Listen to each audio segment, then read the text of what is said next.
Due to copyright, I can't publish many audiobooks on YouTube. At our audiobook novel service, we offer access to over 300 full novels from Pocket FM, Webnovel, Audible, Wuxia, and more, all in high-quality audio format. Each novel is available with a one-time payment only. No subscriptions, no monthly payment, and no ads. Payments via PayPal or Ko-fi. To browse the full list of available novels, message me directly on Telegram or WhatsApp, or check out our full catalog on Discord. Chapter 201. Void Summon Part 1. Northern stood aloof for a couple of seconds. He was taken adrift by the question, given his state. He just naturally froze with no answer. Then he blinked and stuttered to life with a few words. I'm fine. Don't worry. I just need to do something. Raven tilted her head. You forgot something? No. Then, what could you possibly need to do around here? Has it even been a month since you came out of the rift? Northern jerked back his head with a slight frown. I don't like what you are insinuating. What are you getting at? She sighed and shook her head with a slight shrugging of her hands. Nothing, it's fine, North. What do you need to do? He turned his head to the side and muttered. Relief. Ha! Raven at first did not hear, which caused her to almost lean her head towards him. Northern responded sharply with a flustered look on his face. I need to relieve myself. Ah! Her eyes rolled down on him. Northern's brows furrowed into a grim frown. He did not like that look at all. What was that for? Nothing at all. Take your precious time. But know that time is not precious. Whatever. Northern threw his head arrogantly away from her and walked deeper into the forest. He made sure he walked so deep that the trees and large leaves were blocking them from seeing him. Then he crouched somewhere, pretending to really be letting out some poop. He closed his eyes and dove into the embrace of his soul. Opening them, the scenery before him changed. Ah! It's been forever since I've been here. His voice echoed through the vast hollowness of the dark palace. As usual, the black flames were ever burning, and his intimidating seat stood like a legendary tower behind the dancing plumes of flames. As much as Northern wanted to continue admiring this visage, he needed to end matters as fast as he could. And so he called out, Come, dark terror. From the onyx ground of the palace, a flame of darkness erupted. Northern could at once feel its imposing presence. If before, dark terror's emergence had always seemed like the ignition of flames that burned with a menacing intensity. Right now they seemed more powerful, menacing, sure, but less than they used to be. If anything, malevolent and evil were the words. Yes, very evil. And watching it made his skin rise with goosebumps. Northern swallowed his dry spit. Wait, I thought it is yet to evolve. It was exactly so.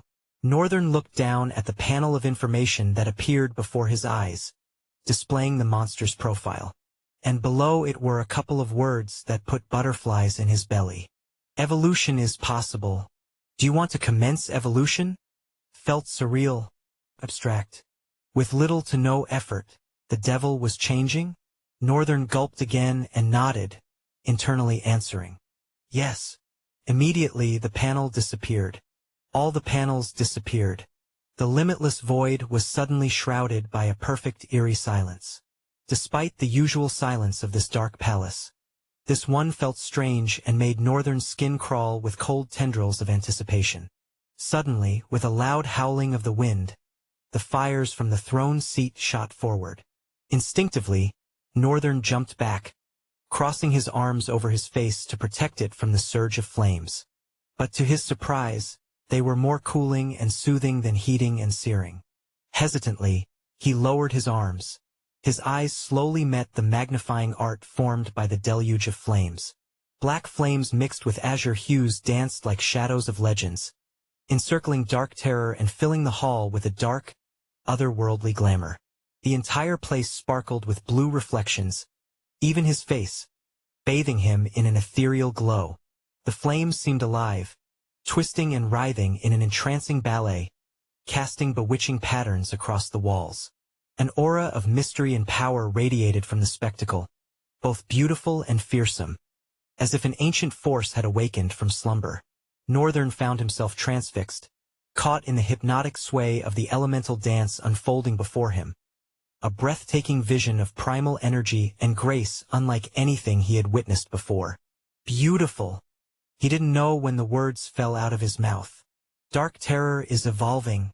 Dark terror's soul is embracing the emptiness. The void sibilates into the core of its soul. The void has taken root in the core of its soul. Evolution is complete. Dark terror has become a full-fledged creature of the void. Soul summon. Dark terror has become void summon. Night terror. All talents, talent abilities, attributes and attributes abilities have been devolved into the essence of void. Your pool of void essence grows wider. The void summon is a complete entity from the soul summon. The void summon feels unwavering loyalty to the void in you. The void summon does not need your reservoir of void essence to manifest. The void summon can maintain its physical body in the limitless void and always answer when you call. The void summon is not limited by distance. The limitless void will continue to serve as a point of connection for both you and the void summon no matter how far apart you are. At different void ranks, the void summon will awaken void abilities. This ability is more relevant to the true nature of the summons when they were soul summons. As long as the void summon is within the limitless void, it can regenerate. Note: the void summon can be destroyed.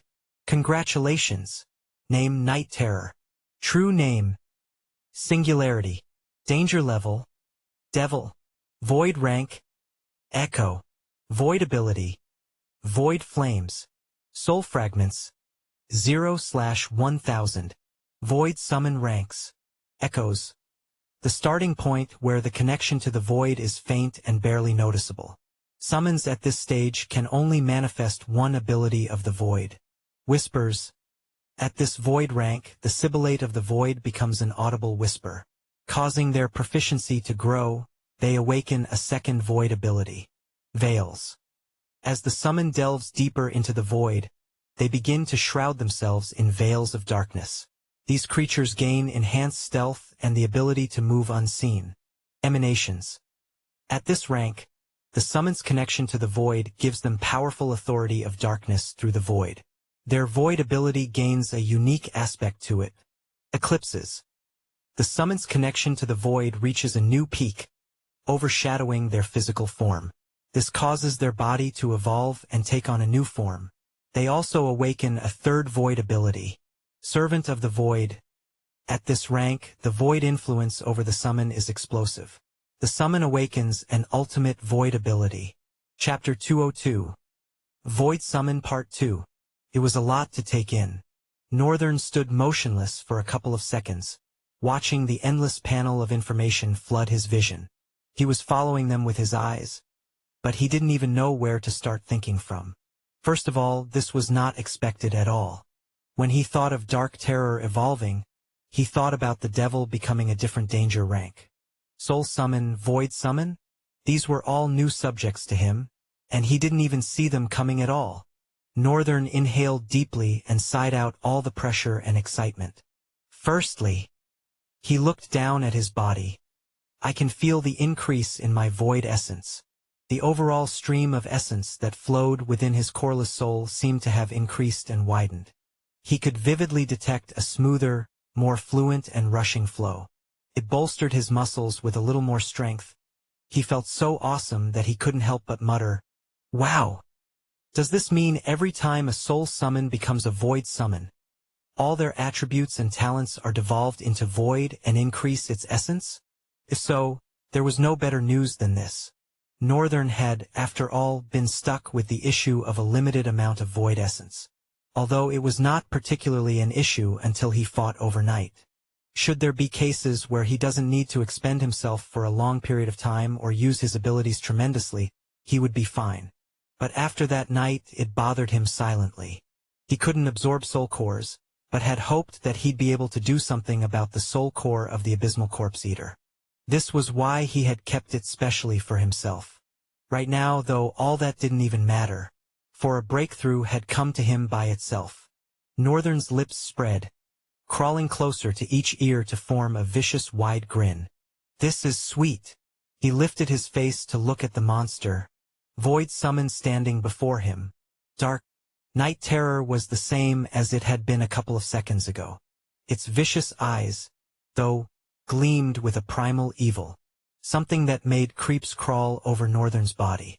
The red flames that oozed out of its 4 eyes hinted at a more vicious and promiscuous depth. Northern could see at a glance. The creature that stood before him was a different entity. Yet, it embodied no stark difference from dark terror. But it was definitely not the same. Moreover, night terror, huh? Sure brings back a lot of memories. Northern found the new name to be very soothing, perhaps old. An old name. Ah, damn. I'm taking too long. I have to return to the surface world. He looked into Night Terror's eyes, lingered before commanding. Go into the city, protect Ellis at all costs, and make sure you are completely unseen by anyone. Also, monitor the progression of things before acting. I'd also prefer it if Ellis does not know you are protecting him. Got me? The red flames in the devil's deep eyes ignited dangerously and slowly simmered down. Then Night Terror returned into the embrace of dark flames. Northern breathed, basking in the tremendous wave of all that had just happened now. He had to appear normal no matter what, since it'd be preferable to keep them from asking any questions than they having to pry unnecessarily. He closed his eyes, and when he opened them he was back in reality. Slowly, he stood up and walked out of the forest. Done? Yes, Northern answered, fidgeting a little. Please, no more stops until we get to the Delvier. Northern narrowed his eyes slightly, piqued by the strange name she had pronounced at the end. Since she was going to explain herself, he figured there was no need to ask. But at the very least, he knew that was their destination. The cohort continued their journey. This time, however, it wasn't silent. A couple of minutes into their way, Terence gaily approached him, putting him in the middle between her and Raven as they walked along. Northern at first was shocked. He looked at her with a raised brow. But the pretty oracle smiled with her eyes and then spoke. So Northern, I heard you are from the Central Plains? Since no one wants to talk and the silence is killing me, you could introduce yourself, maybe? She looked specifically at his hair. Well, there's nothing much to know about me. I live in the countryside with 2 mundane parents. They tried their best for me, and honestly, I think they wanted to shield me from this very life I am living. Oh, that's new. Her voice was almost stifled. Silence lingered awkwardly in the air. Then unexpectedly, Raven's voice resounded. They were probably making the best decision for you. To be honest, I wouldn't wish for this kind of life for any of my kids. That is, if I ever have one. Northern scoffed. It's easy for you to say. You're probably one of those kids that had all the basic education about talents and rifts and how to survive in them on a platter of gold and from a young age. Raven stopped, causing the other 2 to abruptly stop too. She looked into Northern's eyes and said with a cold voice, Indeed, you are right. I had everything at my disposal, and the life I live now is probably a better hell. She then continued to walk away. Northern frowned as he watched her back. He didn't know why. But what she had just uttered was incredibly displeasing and, at the same time, annoying. A better hell? Just what could she have gone through to call this desolation a better hell? I bet she's sick in the head. Terence smiled with her eyes. Oh my. I guess holding a conversation was a very bad idea. Northern glanced at her, his eyes strained with disdain.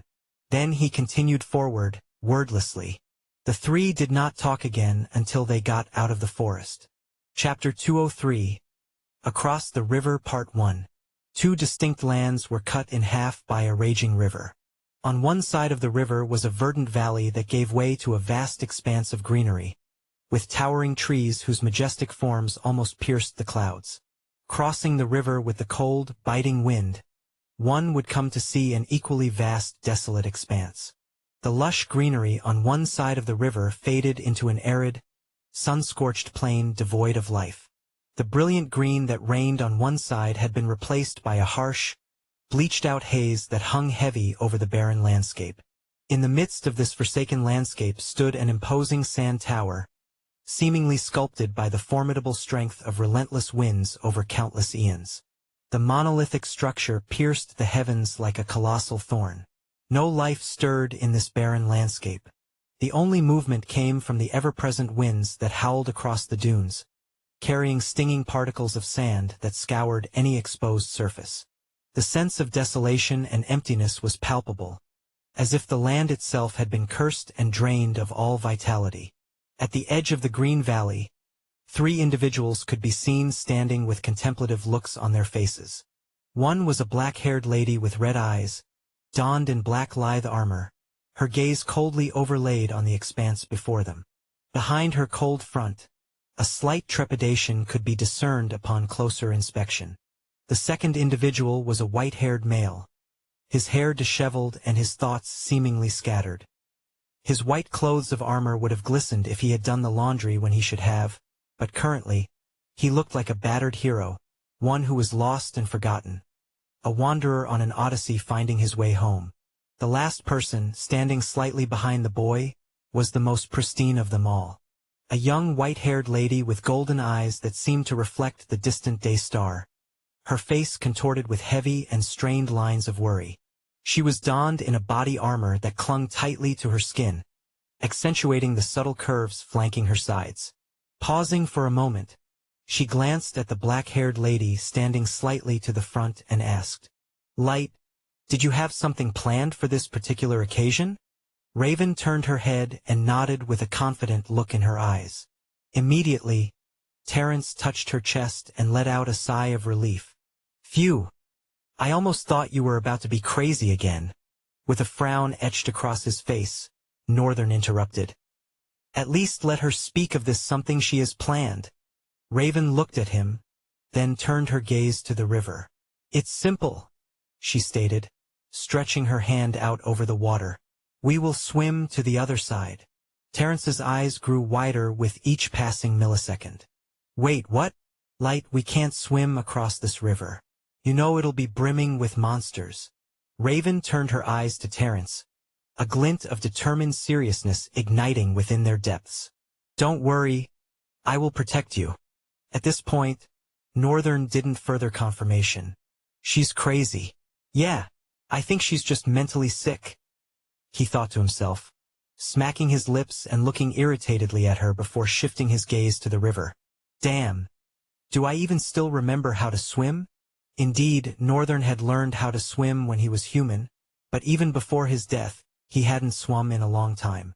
Now, in this new life, the prospect of swimming in a raging river, one likely infested with various kinds of monsters, seemed daunting. Would it even be possible? Northern momentarily contemplated turning back and heading to the capital instead. But he quickly shook his head. The ship was more important. "This is crazy. Well, I've seen worse, so it should be nothing, right?" he mused, trying to bolster his resolve. However, he knew deep down that it wouldn't be any less harrowing just because he had experienced his own personal hell. All hells hurt differently. Hell in the depths of a river was definitely bound to have a different feel from the hell on the surface of a blood-soaked ground. But he wasn't without a plan. A small wide grin parted his lips. "I have to give a special thanks to How when I see him." He threw a strained glare into the river, then looked at Raven one last time and said, "You know, you are one very stupid girl." And with that, he jumped. As Northern launched himself into the river, the cold water engulfed him, instantly sending shivers down his spine. The currents were strong and fierce, tugging at his body and threatening to sweep him away. Northern at first felt it very hard, surviving and fighting against the tumultuous waves of water. However, it suddenly began to feel less burdensome. And then a panel appeared before him. Charm ability. Breath of the Seas has been activated. You can breathe comfortably in water. Northern dove into the depth of the river and drew a long, comfortable breath. His lungs felt cold, but breathing was not strained. It was quite amazing how an item could make it so that he could breathe underwater. Very impossible. Drawing another breath, he swam forward. Raven looked at Terence and held out her hand. With a slight hesitation, The beautiful oracle held Raven's hand, allowing herself to be swept into her embrace in a swift motion. Raven smiled and said, "Hold on tight." Immediately, she followed suit, diving into the river with a grace that spoke of her familiarity with such perilous situations. Despite clasping Terence tightly in her arms, she swam with purpose, cutting through the water like a knife, her eyes focused on the opposite shore. The weight of responsibility and determination she had shown just now seemed to radiate from her as she forged ahead. Of course, compared to the both of them, Northern found it way easier to cross and was already ahead. So far so good, there was no peril in their journey, and honestly he just wished that things would end that way. Ah, crap. I feel like I just jinxed. Northern gritted his teeth in irritation. He was beginning to feel very uncomfortable. Perhaps it would have been better if it never crossed his mind that they should cross without being attacked by any monster. But the shore was getting closer with each stroke of his hands. So maybe he would get to the shore before anything serious happened. However, just as that thought crossed his head, Northern heard a loud shriek from behind him. A pale and fake smile graced his lips. "Yeah, I know, right?" Chapter 204. Across the River Part 2. With Terence tightly clinging to her, Raven swam across the river, her muscles strained with just a few efforts of strokes, but she didn't care. Her eyes were brimming with a frightening resolve as she pressed on despite the slow momentum she was keeping. Compared to her, the white-haired boy was finding it quite easy to swim. She smiled for a moment and thought, "He's full of surprises." No doubt Northern had proven himself to be just the way she portrayed him to be. A strong drifter hiding his power. I wonder what his talent is. Just in that moment, as she sank into her mind a bit deeper, she suddenly felt a restraint in her movement, particularly one of her legs. Her eyes widened with dread, and she immediately applied more force to hijack her leg out of whatever had held it. As she tried to, Terence suddenly let out a wide scream that caused Raven's eyes to widen even more. Immediately, she dove under the water to see what was wrong, and in that instance she caught a glimpse of it. Most of its features were obscured by the fog within the depth of the water, but she could tell with those colossal eyes glaring into her soul. She gritted her teeth and pulled out from her waist belt a curved dagger like the fang of some monster she had slain. With a swift curve of her hand, she slashed the tentacles holding onto her leg, causing it to explode clouds of gore in the water and convulse on its way to the depth. Quickly, she grabbed the sinking Terence's waist and swam to the surface of the water. By the time she got to the surface, Terence was out of it. Her golden eyeballs were completely gone, nowhere to be found. Raven looked at her and gritted her teeth. "Damn it, not now." As she tried to swim further, Northern approached her. Before he could say anything, she spoke. "Please safely help Terence to the shore. I'll hold this for as long as I can." "You'll fight underwater?" Raven smiled a little bit, but Northern could see its insincerity. "This thing is actually an old foe of mine. Who knows, maybe I'd be able to defeat it today," she said. Northern looked at her with a wistful expression on his face and took Terence, whom he found her state to be quite strange. "What the hell?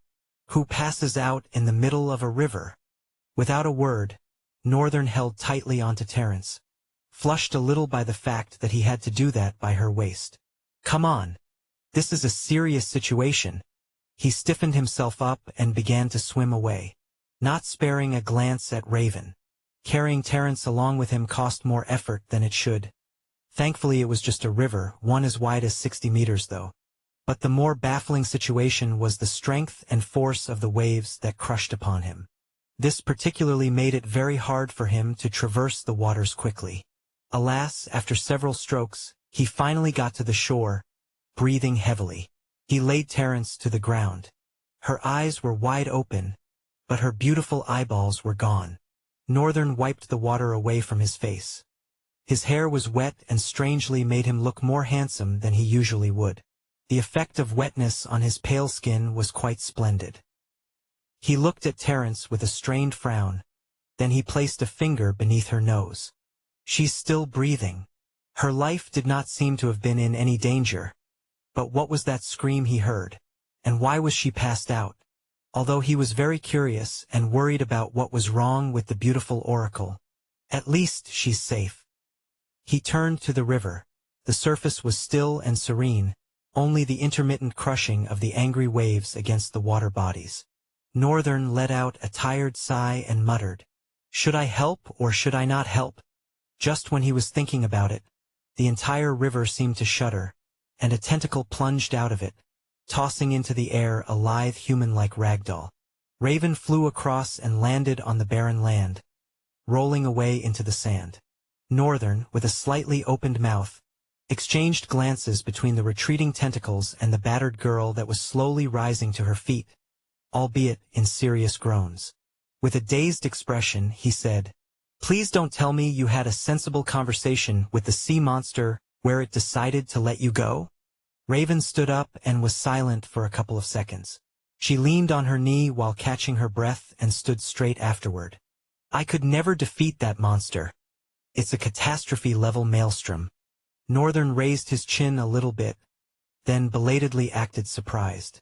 However, Raven smiled. "I guess you have faced one yourself. Impressive." She walked forward and crouched in front of Terence, touching her head. Northern looked down silently for a few seconds. He wanted to see her fight so badly but had missed the opportunity. What did she do? The fight ended too fast. He was so curious but didn't think he and Raven were close enough for him to be pestering her with questions. And honestly, he just wanted to keep it that way.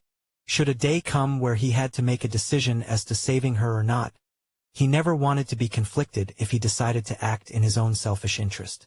It would help a lot to keep himself reminded that this is strictly a business expedition. She looked up at Northern and politely inquired, "Can you help me place her on my back?" "Sure," he responded with a slight nod and immediately bent down. It was a little work having to carry her well, and making sure he doesn't touch any places.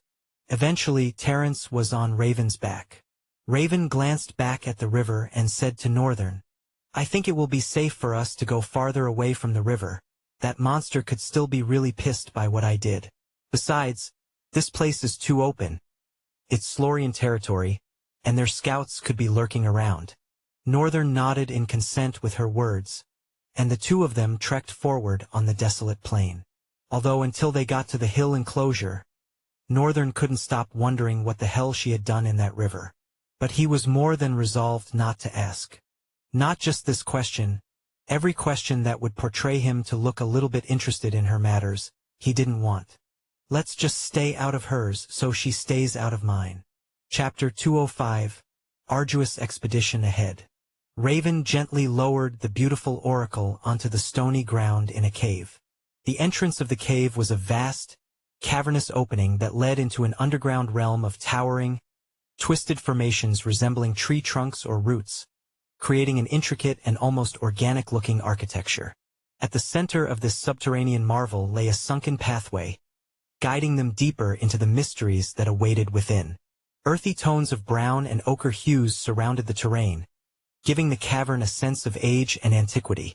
Northern stood at the entrance of the cavern with his arms folded, observing the sloppy and dark depth. The glow of the sun was slightly scorching beneath the eternal twilight.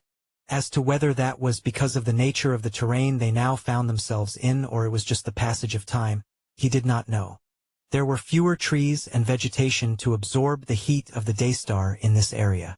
But the day was slowly progressing into the afternoon, so it was really tough to decide.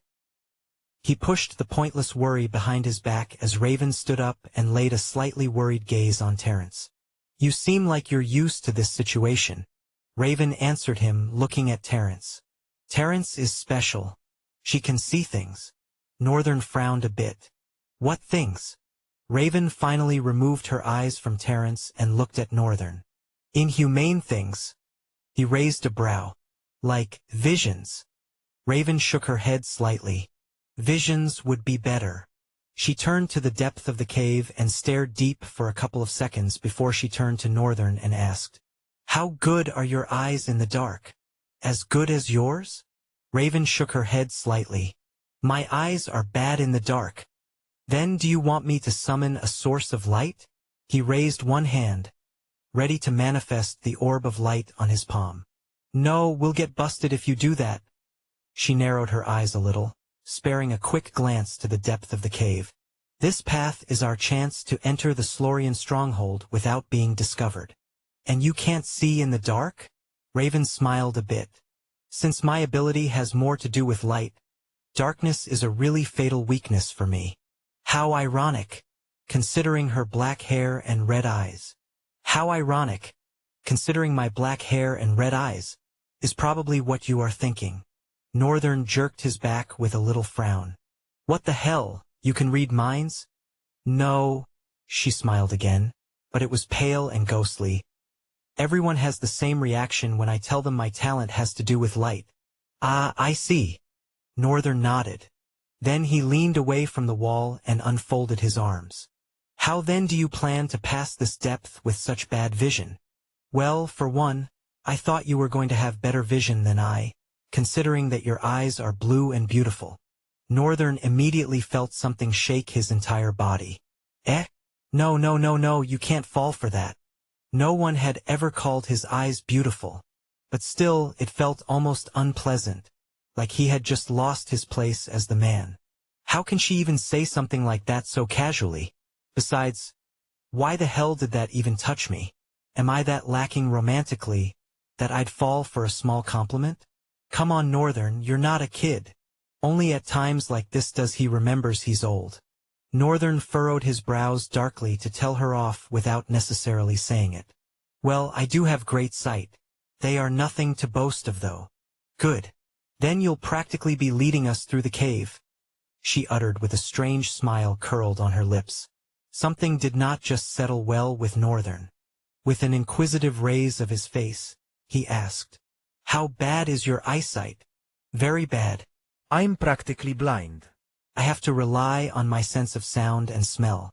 But in usual cases, all I just have to do is have a source of light around. I'll be fine. This time, however, we can't do that. We need to be stealthy about our entry." "I see." His eyes grew distant as he digested all that she said. Then they suddenly narrowed. He looked at her suspiciously for a couple of beats and then asked, "Wait, so you want me to believe that you cannot see at all, but will trust me to lead us into that dark tunnel?" "Me? Who is a stranger you just met like a week ago? Does it matter? Our interests align, and you'll do anything to protect me since you want the airship so much. That is how you will be able to return home, isn't it?" Northern chuckled, almost staggering back. He nodded his head slightly. Okay, I get what you are saying, but you are being very wrong in your calculations, Raven. Seems like you have me all figured out, and that fact is very annoying. So beware. I can decide to surprise you anytime." With a barely visible smile, she nodded her head. "I'll keep that in mind." She turned her gaze to Terence and brought them back to him, lingering before asking. Northern almost could tell what she wanted to say. "Would you be willing to carry Terence, since you can see better? All you need to do is hold my hand and lead the way." I knew it. It was not like he could refuse anyway. The situation demanded it. But it was getting quite inconvenient. Our journey has not even started, and she's being a deadweight already. Northern walked forward and carried Terence. He didn't need help raising her to his back. He just crouched in front of her, grabbed her legs while Raven leaned her seemingly lifeless body towards his back. He adjusted the rest as he stood up. His face was getting red. "Are you okay?" "Yes, definitely." "Okay then." She stretched her hand for him to hold. "Should we move then?" Northern looked at the exposed hand, protruded out of the leather vambraces of her armor. They were olive and tainted with calluses. He slowly moved his hand and held them, met with a rough and hardened palm unlike what he had thought. Northern could tell she was going to be a very strong fighter. This, after all, had to be proof of so much hard work. Crap! I can't believe I'm holding a girl's hand, and another one is on my back. What am I? A babysitter? Northern smacked his teeth silently. No doubt about it, this expedition was a very bad idea. He walked forward, leading them deeper into the cave. Chapter 206. a strange darkness. Northern did not struggle to see at all. At first, when they started walking into the cave, he had suspected that perhaps Raven was lying. Maybe it wasn't as bad as she claimed. Because how was he supposed to believe that she made an entire plan based on a speculation that he would have great eyesight due to the beauty of his eyes?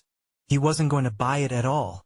Something had to be fishy, and so Northern pressed forward, carefully leading her with Terence on his back.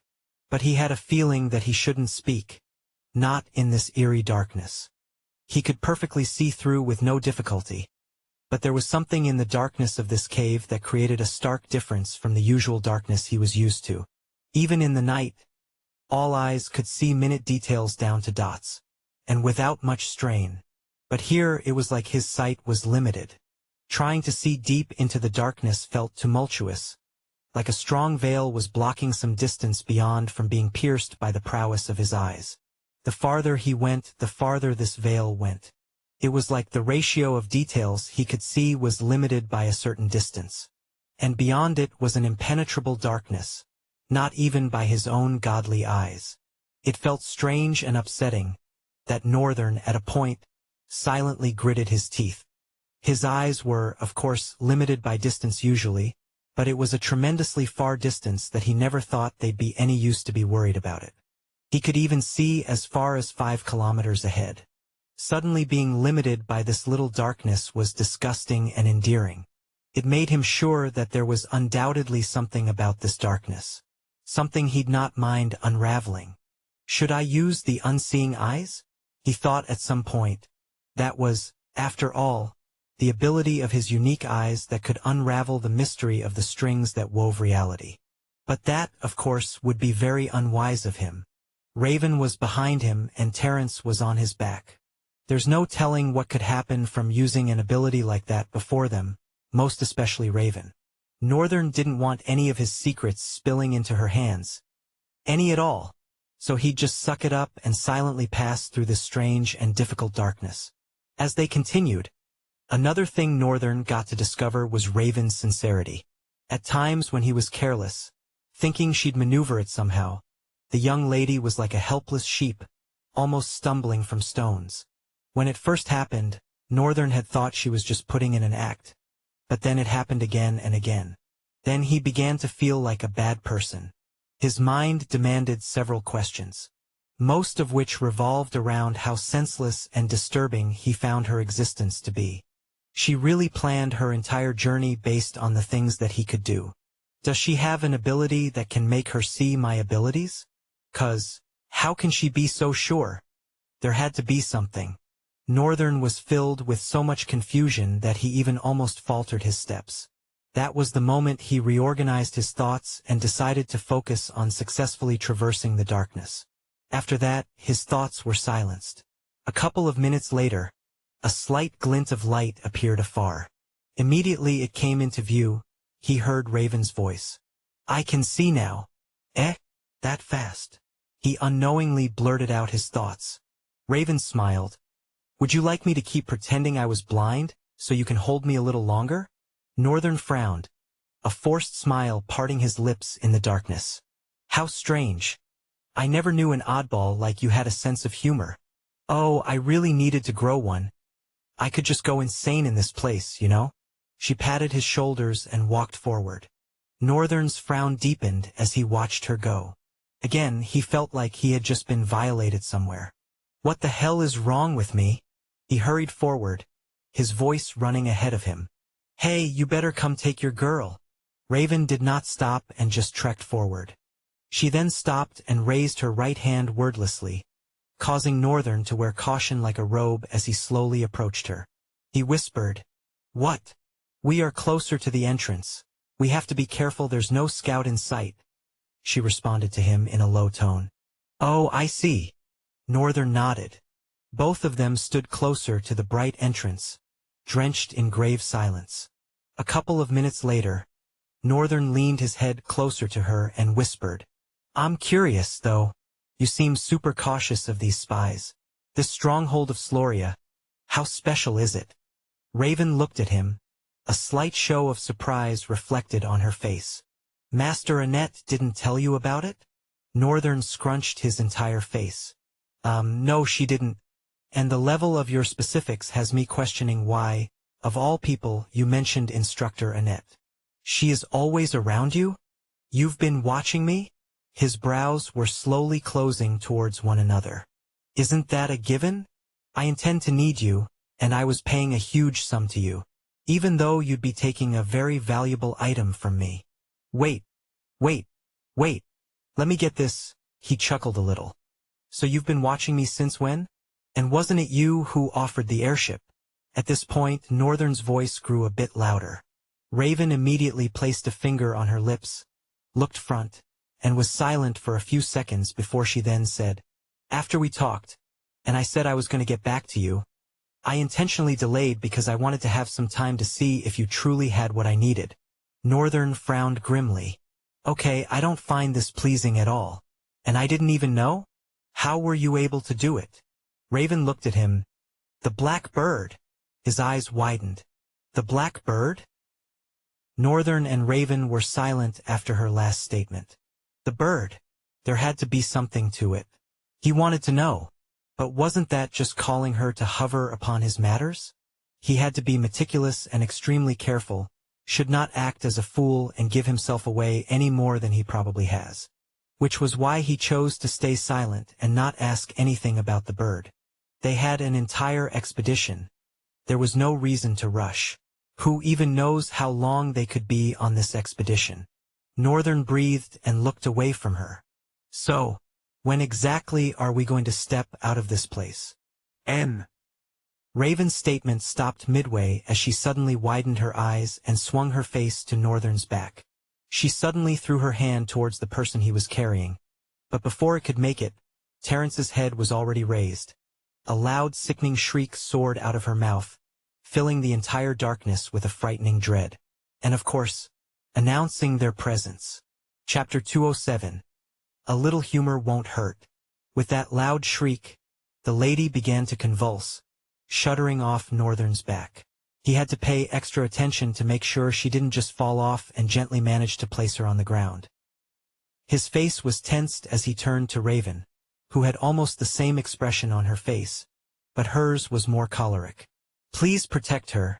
I'll be right back. Without giving Northern a second to speak, she dashed forward, speeding almost like the wind, sinking further into the now subtle darkness. Northern gritted his teeth. Damn it. How does she go ahead doing things on her own? This was the second time now, and it was beginning to piss him off. He turned to Terrence, who was still shaking tremendously. Her body was like the dislodged tail of a reptile that was throwing tantrums. Northern even had to use his hand to support her head as she almost smashed it on the wall. All of this was a new territory for him, but he was guessing Raven was used to it a lot. Northern crouched in front of her and tried to hold her to one place, placing his hand tenderly on her shoulders. A couple of minutes passed, and he didn't hear anything, not even from outside. Just as his patience was wearing thin, he began to hear footsteps, drenched in caution. He sprang to his feet and swiftly summoned the dagger, lashing out his hand as the figure reached him. But his hand stopped in the air, held by a cold grip. Raven slowly lowered his hand and smiled. Smooth. Northern raised an eyebrow, noticing a smudge of red blood on her cheeks. He asked, What did you do to the scouts? She opened her mouth, lingered, then finally said, I killed them. There was no other option. Northern's mouth fell. Are you kidding me? Exactly. She curled up a corner of her lips. I was kidding you. Then she added, It's fun to see you act like you care. I'm curious as to what demon lay dormant in you. Odd. She was incredibly odd. Passing Northern, she knelt in front of Terrence and took her into her bosom, hugging her tightly. No matter how fierce the lady shook and trembled, Raven just took it all in, holding her tightly with her eyes closed. Northern watched this persist for a while and felt a faint heaviness weigh on his chest. He had been thinking Raven to be a manipulative fox, someone filled with stupid ideologies, a careless hero, but right now he didn't even know what to think. And strangely, he felt like the wicked and bad one in this atmosphere. refusing to yield to the feeling. He swallowed nothing and took his eyes away. After a while, Terence calmed down and slowly slumped, falling asleep. Northern observed with a side gaze, not wanting to show that he was paying serious attention to them. Raven stood up after the beautiful oracle had been laid on the ground and faced Northern. Northern asked in that instant, "What next? What are we doing?" Raven was silent for a bit. She looked around as she spoke. "Now, we are going to disguise ourselves and enter the city." She looked at Northern and continued, "These Slorians are quite unique. The first thing you might want to know about them is that they are made up of students like us." Northern's brows rose. "Students like us?" "Yes, but much stronger. They have spent longer than we have in this place. There's even some among them that are savants and sages." Northern felt his mouth subtly drop. He might not know how long it took for one to become sages or savants, but he knew it was a lot of investment. Gilbert, who looked like he was in his late 50s after all, was still a sage. That was enough to hint at the fact that it was not an easy feat. Once one became a drifter, advancing to the next rank became 100 times harder, and most times the better way to go about it was challenging higher-tier rifts. But that particular act jeopardized the lives of drifters, because it was recorded that only 20% of masters that enter Tier 7 rifts and above end up coming alive. One needed a cohort of 8 with at least 3 masters, or in the best-case scenarios, a savant or a sage. Of course, this was even for just Tier 6 and Tier 7 rifts. The requirement for other rifts was tremendously high. Even till date, it's unknown if a Tier 9 rift is closable. Tier 8 already poses a continental destruction level of challenge. And so, the fact that they were sages who were just students like them was amazing. But what baffled Northern immediately was, why are the rifts still here then? How were they able to advance so quickly? He sort of knew the answer, but Northern was filled with curiosity. He wanted to see other people too and know how strong they are. "But this is crazy. Other students are here too like us." "Yes, it's crazy, right? Doesn't it make you want to question the reputation of the Central Plains Academy?" Northern looked at her, then looked away. Honestly, he didn't want to have this conversation with her. But maybe her perception was just too amazing. "It doesn't matter, let's leave things as they are. At the very least until I can trust her." Both of them were silent again for the next couple of seconds. Northern had actually expected that they'd start moving after she said what she said. But then she just stood there, which then prompted him to ask, "So, are we not going to go?" Raven looked at him, her expression back to stern and emotionless. Then she gave a short smile. A smile that got on Northern's nerves. Like, what is funny? Why the hell does she keep smiling? The sun is still high up. We have to wait till dusk till we move so we don't get noticed. Northern frowned slightly. "I see." Then he heard her voice again. "In the meantime, do you want to hear about what exactly we are going to do, and why we need to steal from a sage?" Chapter 208. A Talk of the Past Part 1. Of course, why would he not want to hear such an interesting talk? In fact, he had looked forward to it since she said she was going to explain it. So Northern acted cool and said to her, "If that is all right by you, please go ahead." Raven looked forward with a forlorn gaze. They were standing beside the wall. Terence was laying on the ground, and the bright entrance was a couple of meters away from them, but the darkness thickly clouded their surroundings. Then she started, "Was it 3 months ago? I guess it was 3 or 4 months ago. When we first got here, we focused all our energies on defeating monsters and taking back the Lothelloan capital. I personally felt like we needed a safe place to stay, but we were in the middle of a city teeming with monsters. It made no sense to fight our way out of it when there could be the possibility of other monsters being outside too. Instead, I proposed that we should take a chunk of the city from the monsters and build a safe home, a stronghold for ourselves. With admirable and painstaking effort, we were able to do that. We also lost a few precious people too."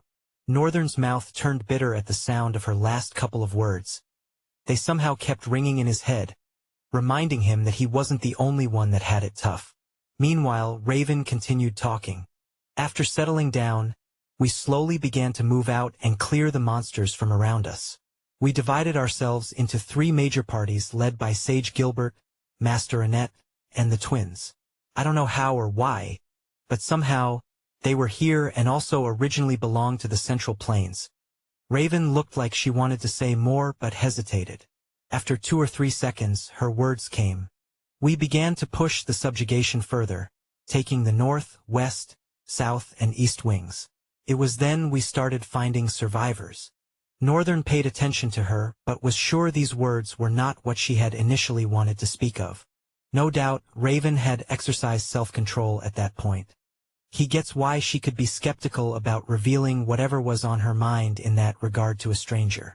After all, he also was quite skeptical, but compared to her, he had enough facts to prove that their being here was Ruffsberg's ploy, and Gilbert had a strong hand in it. After survivors started coming in, we saw the need for a wide exploration and subjugation so that we can save as many people as are out there. It was during one of these subjugations that we discovered that there was a place called the Sloria Stronghold. She paused, breathed softly, and continued. Of course, the moment we heard about a place that had erected its walls in perfect defense against monsters, a discord happened, and some people wanted to move over to that place. Even I didn't think it was such a bad idea. It'd be safer there than in Lothelowin, where we were just trying to establish a stronghold. Besides, we were pretty inexperienced compared to these people. Hence, it was only natural that we all wanted to go. Northern gulped. With the darkness that shrouded their environs and the way her narration was going, it was hard not to get tense. She continued, and so we went. That was 3 months ago. We came to Sloria. But we decided to send representatives first since we didn't know how things were, and it'd be dangerous for all of us to travel together at the same time. These representatives were to negotiate on behalf of everyone, and I was a part of them too. She paused, lingered for a second, and carried on. We got to Sloria, through the front gate.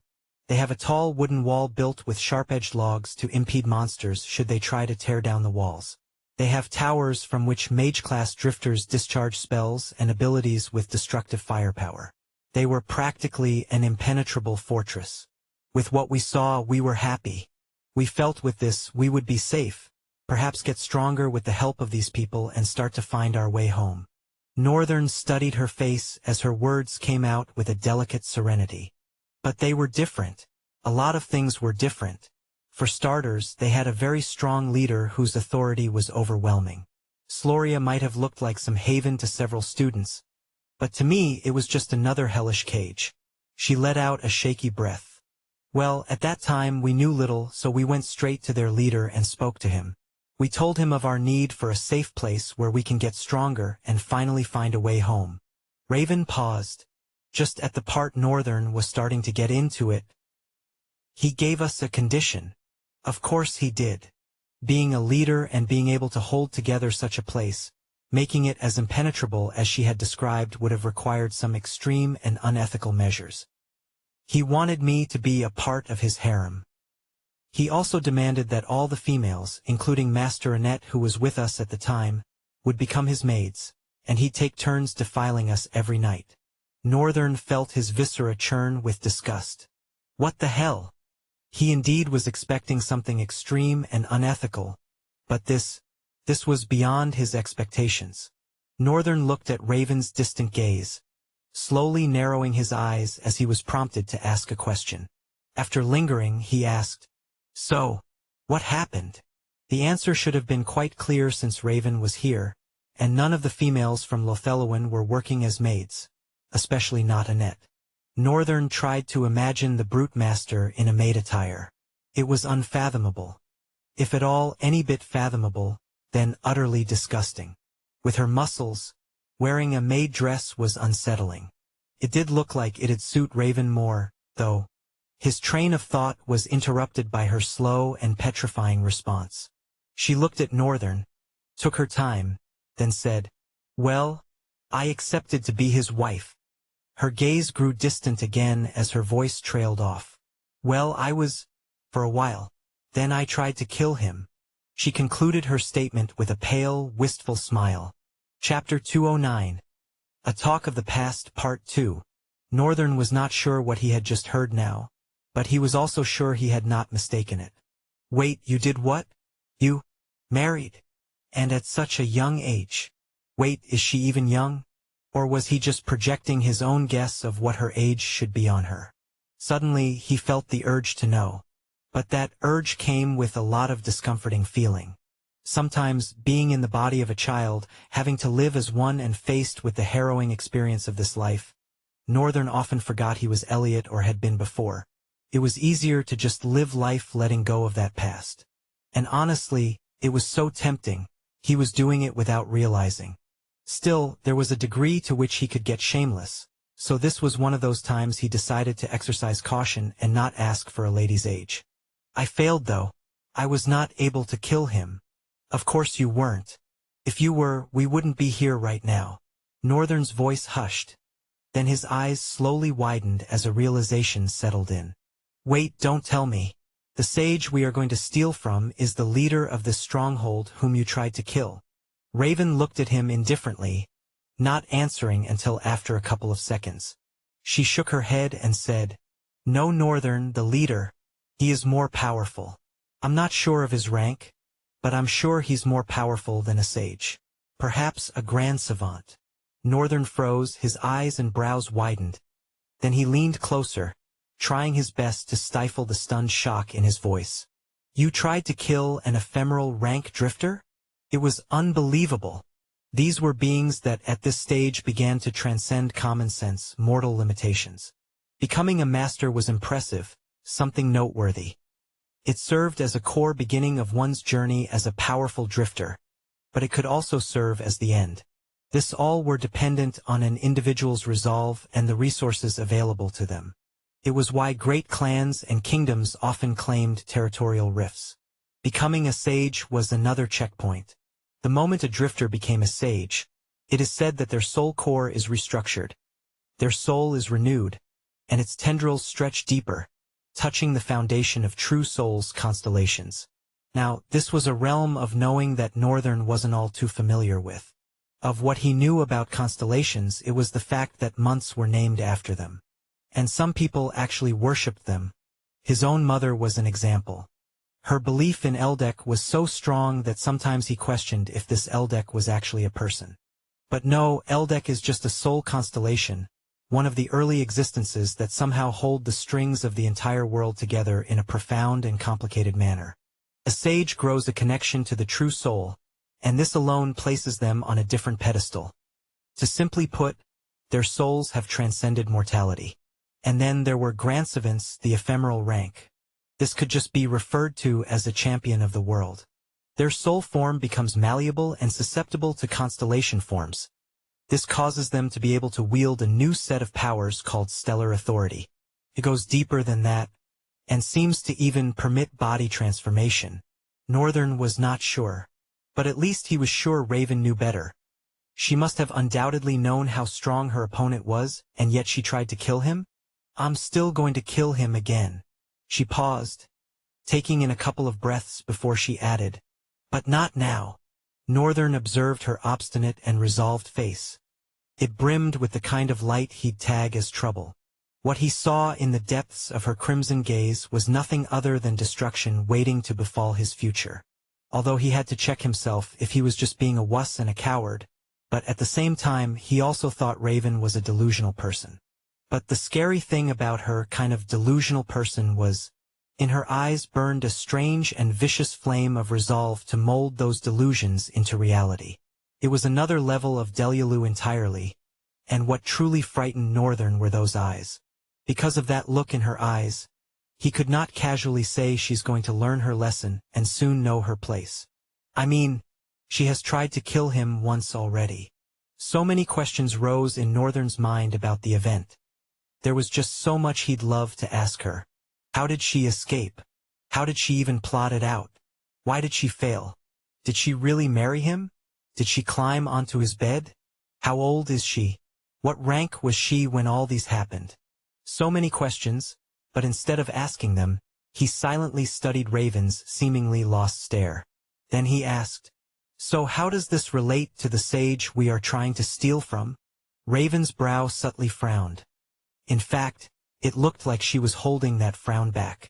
Well, I became a criminal, like a very important one, because he was saving me for the last, and he insisted on having me even though things got so dire. He was going to violate me in the most vicious of ways. I was in a pinch. That was when I met Helena. She looked at Northern, then continued. Helena was a huntress, and she lived solo in the stronghold. No one disturbed her, so it was quite easy for her to help me and be arrogant about it. Northern looked at her with more interest. Was it because she's a sage?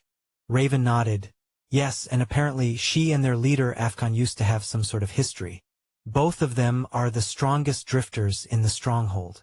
And I can basically say they are the reason why the Sloria stronghold is even standing in the first place.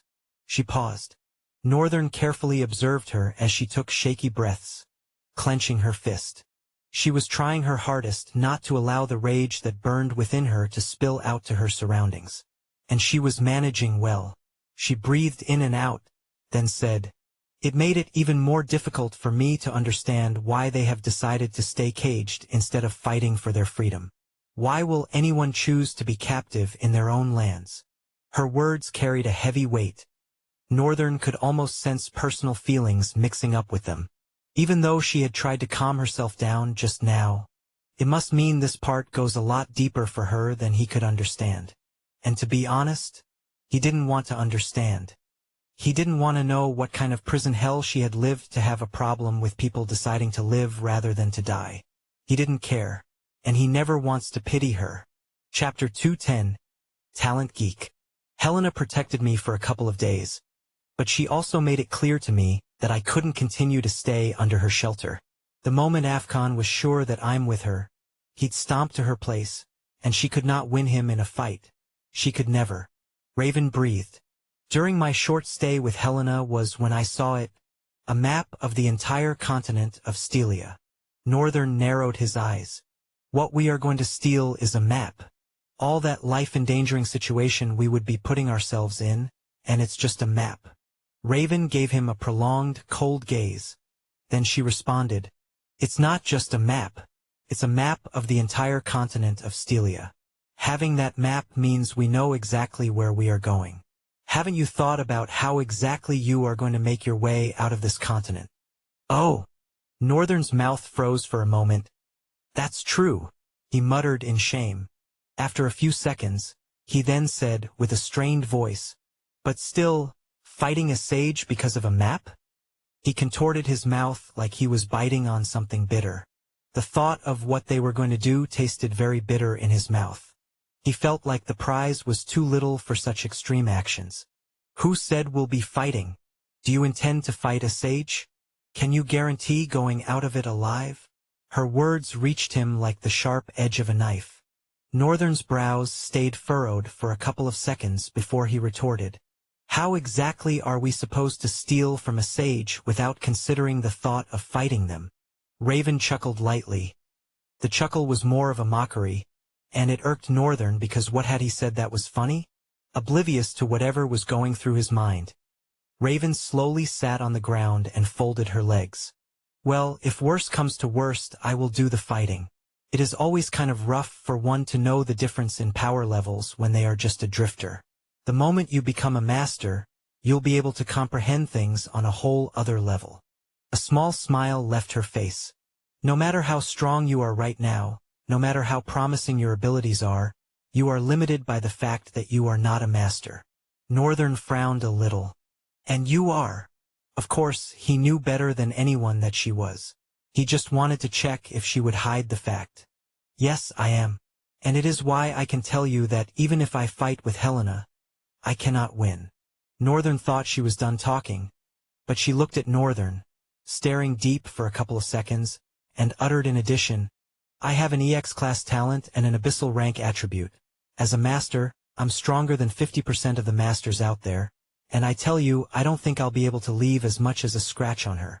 Northern was silent for a few seconds. Then he looked at her and asked, "Is that the same with Sage Gilbert?" Raven lingered before she responded. "Well, there are a lot of things that come together to form how hard a drifter could be to deal with. The talent, attributes, and most importantly, how the drifter puts all these factors together to properly maximize the potential of their abilities. Trust me, I have seen drifters, masters, savants, and sages with amazing talents but with poor mastery and application. It often saddens me at times. Her expression in fact almost grew a tad bit somber. Because it takes deep and careful use of these talent abilities to maximize one's strength. Battles just aren't about bludgeoning into a fight like a brainless body of horns and power. Drifters can be bad matchups for each other, and it's even possible for a master to beat a sage. It all depends on the circumstances of the fight and how the master uses their abilities. What are the pros and cons they consider? What about the environment? Does it permit them to be versatile with talent application? All these things are very crucial to the Akrap. What the hell is this? Northern thought as her voice trailed off. Of course, her words were making sense, but she just kept going and going about talents and what they could best be used for, how to apply this and that, and blah blah blah blah. Two most petrifying facts, however, were 1. Raven had just spat out her talent class and attribute rank just like that. Northern didn't know how much she knew about him, but he was sure she only knew what everyone knew but perhaps a little bit deeper. What worried him, however, is if she knows a thing or two about his connection to dark terror. Night terror. 2. Her expression as she spoke about talent was unusual, confusing, and made Northern shiver with goosebumps. Her face was glowing with beautiful sparkles of excitement. She wasn't smiling or particularly giving any emotion. But in her voice, in her hand gestures, Northern could tell and feel the excitement she was speaking with. Ah, this one is a talent nerd, I guess. Having enough of all the talk, Northern sighed. Immediately, she regained herself and slightly opened her mouth. I'm sorry. I diverted. Northern nodded tiredly. Yes, you did. But it's okay. You just really love talking about talents. Raven closed her eyes peacefully for a second and said as she opened them, Yes. I grew up surrounded by people with amazing talents and a frightening potential and passion for growth. I think I must have just grown into being this kind of person. She looked at Northern. What about you? And asked. The white-haired boy looked away with a crumpled face. I'm not sure we are close enough for me to share the circumstances of my childhood growth. The air between the two of them was silent and awkward for a bit. Then Raven's voice slickly cut through. Okay, the point I was trying to make was, if I play my cards right, it's possible to defeat Sage Gilbert. But Helena is different. Her talent is unfair to her opponents. All I'll be doing is holding her back a little until you get the job done. I see. Wait, what? Chapter 211, You lack passion. I'm sorry, what did you say now? Until I get the job done? What job? Raven smiled. It's simple. Should things go south? No south, you will have to steal the map alone while I stall the desert huntress until you are done. Northern frowned darkly. And if you're leading me into a trap? What if this was your plan, to trick me and use me to fulfill your own goal?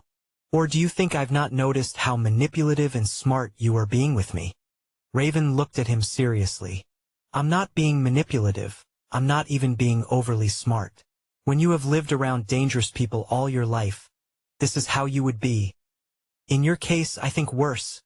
She paused and continued after sighing. Use you. This is too small and menial of a thing to use an amazing resource like you for. I can even do it myself should you decide not to. But with the two of us, it will be better. We still have to face a monster, remember? And the expedition is not going to be a walk in the park either. I just think we need to save as much health as we can by best utilizing each other. She was silent for a while, then her voice came again. This time, cold.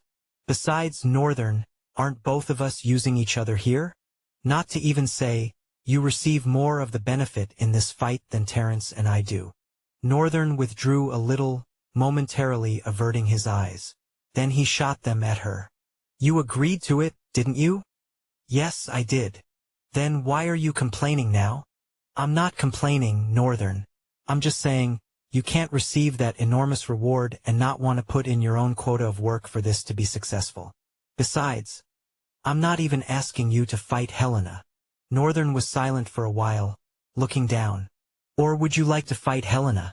Locating and stealing the map is a much better option, but should you want to fight Helena, she's all yours. Don't just die. He frowned at her. What's your deal if I die? This expedition cannot be successful if you do. His frown got deeper. He looked down at her, silent for a few moments, then his voice ushered out, pitch climbing higher than usual. What is it? What is it exactly that you need from me and can't get from other drifters? I'm sure it would have been very easy and possible for you to coerce the ice guy into following you on this expedition. Those are actual powerful dudes, you know. Compared to them, I'm not all that, you know. Raven looked at him and scoffed. Are you trying to mislead me from the fact that you are strong? Northern was frozen for a bit and cursed internally. What the hell? His advances were to dig out Raven's intent, of course. To himself, he meant it when he said he wasn't all that. But that didn't mean he didn't know of his potential to surpass each and every single one of them. However, the problem that even Northern didn't know he had was that he was taking this overwhelming potential too lightly, and Raven could see it. How she could, however, remained a mystery. Perhaps she was taking him on this journey to do what she did with other party leaders, bringing out the strength in them. Perhaps she just truly needed him as much. Northern, of course, didn't chart the course of his thoughts to these paths, not at all. In fact, he couldn't read anything at all in Raven's words and actions. They were compelling him to believe and trust her. And he was barely just holding on due to his cynical view of everything, including her. Most especially her. Raven's voice trailed into his ears. I think you are selling yourself too short. I don't know if you are doing it to hide. What is it you are hiding, though? Your strength? Your weakness? How are you ever going to grow if you hide everything? Or are you just a coward? Her words were like sharp knives, cutting into his skin. But Northern kept a firm and unbroken gaze, clearly getting offended by the things she was saying. When did the conversation become about him? This fox. Raven finally raised her head and looked at him. You are strong. Far stronger than everyone I have ever seen. Maybe if it's you. Her gaze drew distant lines, appearing down and somber. Then her voice also became low. Maybe if it's you, it will be possible. It? What will be possible? Northern asked, glaring at her. She smiled with her eyes and looked warmly into his. Immediately, Northern was taken aback, eyes widening. She was audible. Damn it. He cursed and gritted his teeth. Northern, I sincerely need you. I need you so I can free myself from my own hell. And in order for that to happen, you have to be stronger. You have potential but you lack passion. You have to be very stronger, not just in potential but actually strong. This expedition could be all you need for that to happen. Northern stared at her. A mixture of ambiguity and annoyance etched across his facial features. Her statement annoyed him so much. He was incredibly strong and didn't need anyone telling him what to do. That's how he felt. But also, at the same time, some truth in Raven's words continued to ring within him. Moreover, the embarrassment handed to him by the sage had become one hell of a harrowing memory. Even though he was so strong, he could cause an entire existence to disappear without a trace. Even though he was so strong that his soul conformed to no laws and concepts, he still felt weak before a sage. A sage was a lot, but Northern felt he should have done better.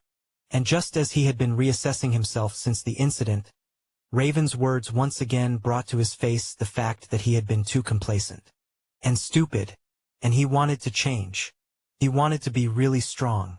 He didn't just want to survive, tossed by every direction of the tide, desperately clinging onto the server board. He wanted to ride the wave, direct the tide, and stand upon it like a stalwart surfer. He gritted his teeth slightly and looked away from her. Still, it's very unsettling and annoying that she is saying this to me. Northern complained internally. He was still going to keep his cynical view about her. But maybe it was time to sincerely begin to check himself. And truly ask, what had all those dayless nights in the rift been for? What was to show for all his sufferings? I feel so disgusted. Chapter 212, Void Lord. Northern leaned against the wall and silently watched the far entrance, the only source of light that was more than enough for Raven with her night blindness to see.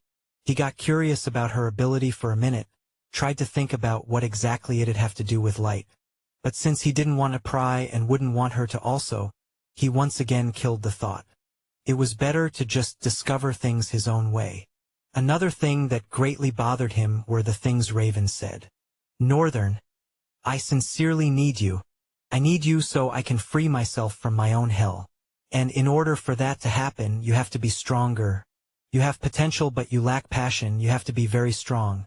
Not just in potential but actually strong. This expedition could be all you need for that to happen. And what exactly did she mean by, I need you so I can free myself from my own hell? Northern shook his head and glanced at her. She was seated on the ground, her legs crossed and her eyes closed, as though she was in a deep meditation session. Since there was nothing to do at the moment, Northern summoned his profile to check things out. Name, Northern Longguard. True name, nameless. Attributes, formless, spawn of void, limitless void, vestige of chaos and void. All eyes, chaos thread, flames of chaos. Soul rank, drifter. Void summons, 1/100. Talent fragments, 288/2000. Copied talents, 1/2. Own talents, 1. Attribute abilities, active/passive. September 10th. Owned items, Mortal Blade, Eternal Twilight, Silver Sword, Death Glare, and 5 others. There's no much diff. Wait a minute. What's that? Void summons, 1/100.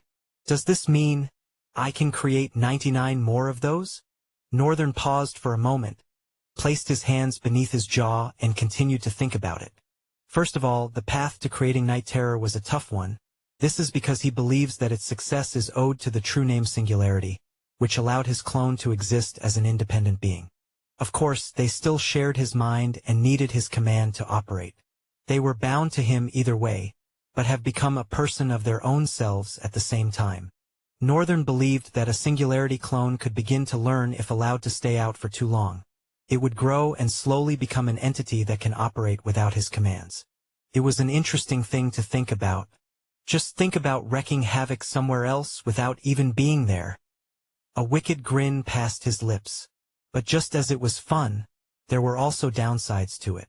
What if the clone gained so much identity of self that it now wanted to live its life apart from its source? Northern doubted that would be possible, but still he couldn't rule out the fact that it can happen. Which was why he decided to instead focus on cultivating the Singularity for the main purpose of using them as raw material for other monsters. Since Void consumes the soul of every monster he killed, he figured that there would have been a couple of monsters' souls in Limitless Void. To confirm his thoughts, Northern decided to check for himself. He closed his eyes and dove in, opening them to the familial hall of darkness. There was no way he could ever get over the dark grandiose of his magnanimous hall. It was overwhelming. The arching high ceilings, the strange but beautiful carvings on them, the enormous pillars, so intimidating. They sprawled endlessly to every corner. The palace was so wide and big that there seemed to be no end to the pillars. No windows and ventilation in sight, but the air was still breathable and cool. I probably should consider hanging around here more, but I can't enter with my physical body. I wonder if this place is just a mental world or an actual physical world. It did say I can materialize it though, but right now where could it be? A couple of other curiosity questions about the limitless void jumped around Northern's head. He dismissed them and decided to do what he came for. He looked down on a panel that suddenly appeared the moment he thought about it. Call. Corpse Eater. Corpse Eater. Corpse Eater. Corpse Eater. Corpse Eater. Quite a lot of corpse eaters. Bulfer. Bulfer. Bulfer. Just summon all of them. Immediately, his surroundings were submerged in a raging wall of black flames, dancing and reflecting on his face. It was an insurmountable amount of flames, one that caused his legs to stagger back a little, and almost tremble. Even to his back, they spread and wiggled viciously like a serpentine river of destruction, hungry for every inch of space.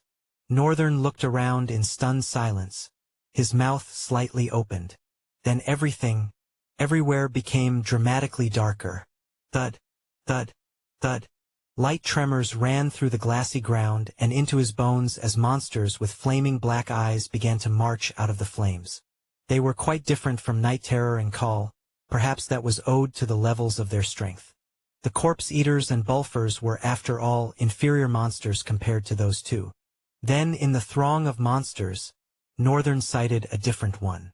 Its eyes were holed in its slightly widener maw, and instead of its usual beady eyes, they burned like red flames of disaster. He could at once tell. A smile curled up on his lips as he saw that his neighbor was here too.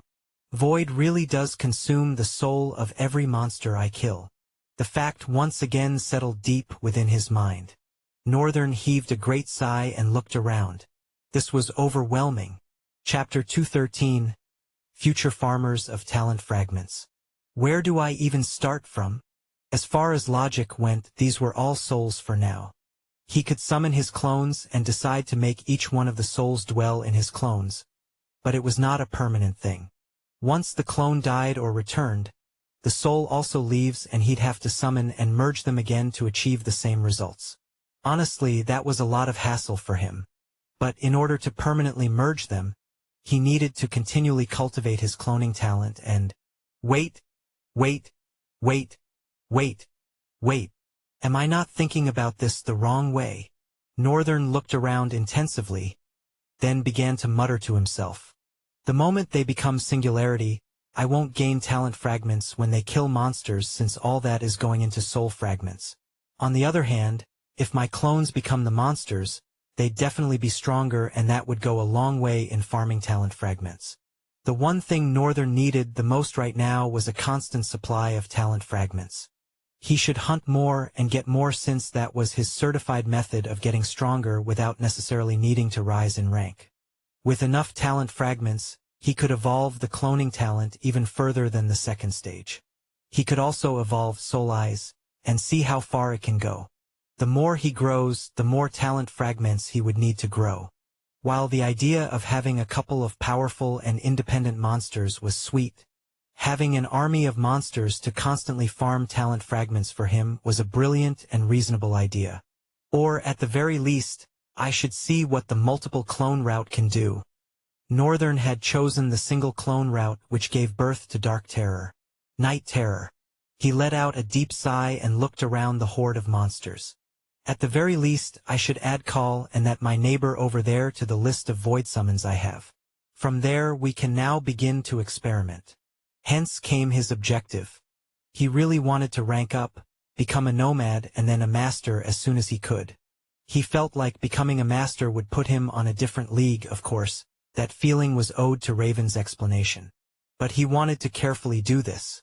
Since his soul was an impossible case phenomenon, moreover, with the variable that the power of chaos and void posed. A lot could change from just a single rank up. It was wise to work on making Call and the neighbor singularities and then he could rank up. After ranking up, he would then begin to work on creating a horde of monsters that would be farming talent fragments for him. He nodded with a satisfied look on his face. I think that's a good plan for now. Yes. Northern closed his eyes and opened them to the deep darkness, feeling a little numbness that barely lasted a second. Not much had changed since he left. Raven still seemed to be the same way and Terrence was still. He moved his head to observe her. Shivering. Time passed and passed. Later, Northern also sat down, thinking and sometimes observing how Raven just sat there, cross-legged like the statue of Buddha. Much later, he leaned against the stony wall of the cave and tried to sleep. It was uncomfortable. The stones of the wall kept poking his back in places that the leather breastplate weren't protecting. But he did manage to sleep. He does have a reputation for sleeping anyway after all. However, the sleep was not long. Soon he was up, staring into the distant light. All they were waiting for was that light to become dark. I'm sorry to ask. How long was I out for? Northern immediately turned his head to the left, likewise Raven, who sharply opened her eyes.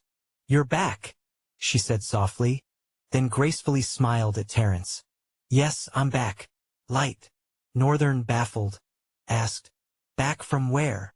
Both of them turned to him. Raven was silent for a while. Then as she opened her mouth to speak, Terence beat her to it. "I go to places and experience a lot of things. The good part of it is that because of it I know a lot, and the bad part is that I also know a lot." Northern raised a brow. "Knowing a lot can be quite harrowing," she added, then dropped her head with a somber expression. The darkness was silent for an awful while. Then a clap resounded and Terence's voice followed. But I have you guys here. How bad can it be?" She smiled and tilted her head to the side. "Yeah, how bad can it be?" Northern muttered. Then he looked away.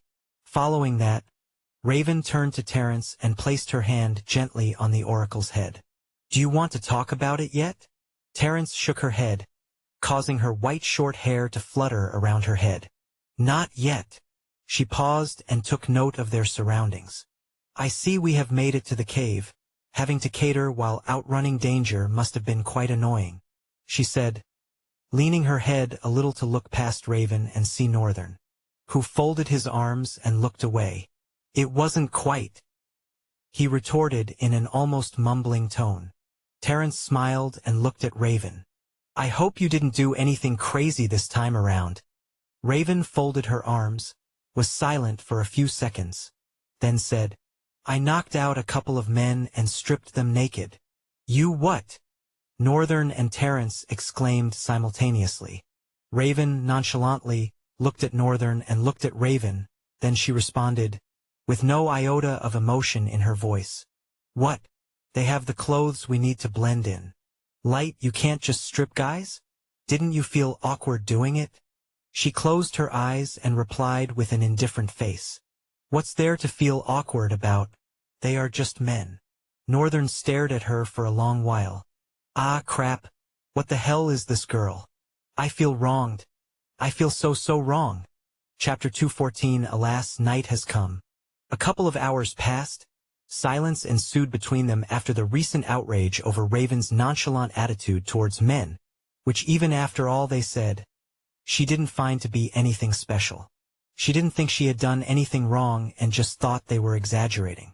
After that, each one of them spent time in the abode of their thoughts. If one looked at it, they were strangers after all. It was not so weird that they found it quite difficult to talk to each other. And Northern wasn't particularly looking for anyone to talk to. He was way cool like this, thinking about his life, and the things that Raven had said.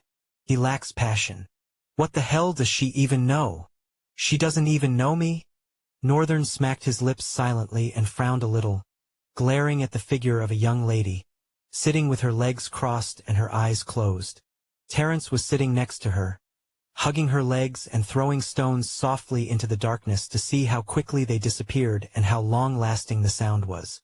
The sound could have been disturbing. Maybe it was. But Raven, who looked like she was meditating, didn't complain.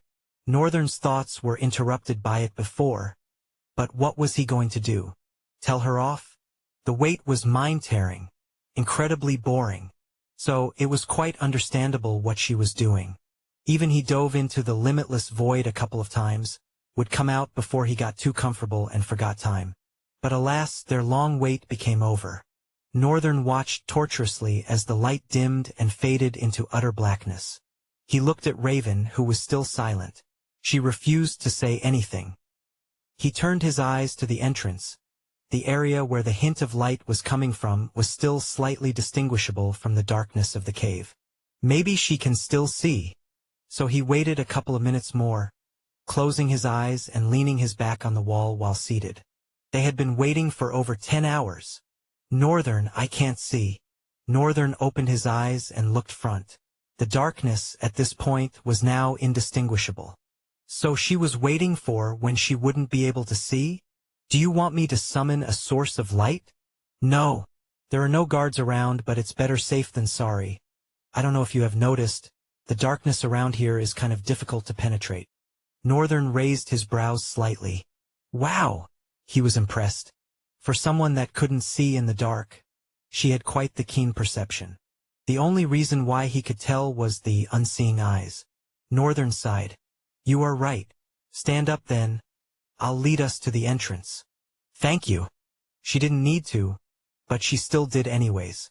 As she rose herself from the ground, Northern also did the same and went between the two of them. He looked down at Terence, who was standing beside him, and asked, What about you?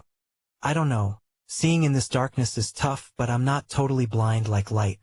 Still, if you wouldn't consider it a bother, then I guess it's cool to have your help, if it wouldn't inconvenience you in any way. It probably will, Northern inaudibly muttered away from her. He cleared his throat and answered well. I'm fine, let's go. He grabbed her and Raven's wrists, then began to walk forward, through the darkness and soon, out of it. The sky was gray, very different from the blue velvety that hung above Lothelowin, which was quite strange because they weren't that far from each other. After coming out of the cave, Northern slowly released both their hands, asking Raven specifically, Can you see now? Yes, I can. But you do have nice hands. I thought I was mistaken. Slight calluses here and there, but it didn't seem like you've been training the sword or any weapon for long. Northern shuddered a little, a portion of his cheeks almost reddening. What the hell? Was that a compliment or an insult? What Light here meant was that, you have nice hands. Terence shut her eyes and cocked her head towards Raven. Young woman, if you would give compliments, you should really know how to give them right. Raven thought for a while and responded, But I don't think it was a comply. Yeah. So where are we supposed to get these clothes you stripped from people? She interrupted before Raven could complete her statement.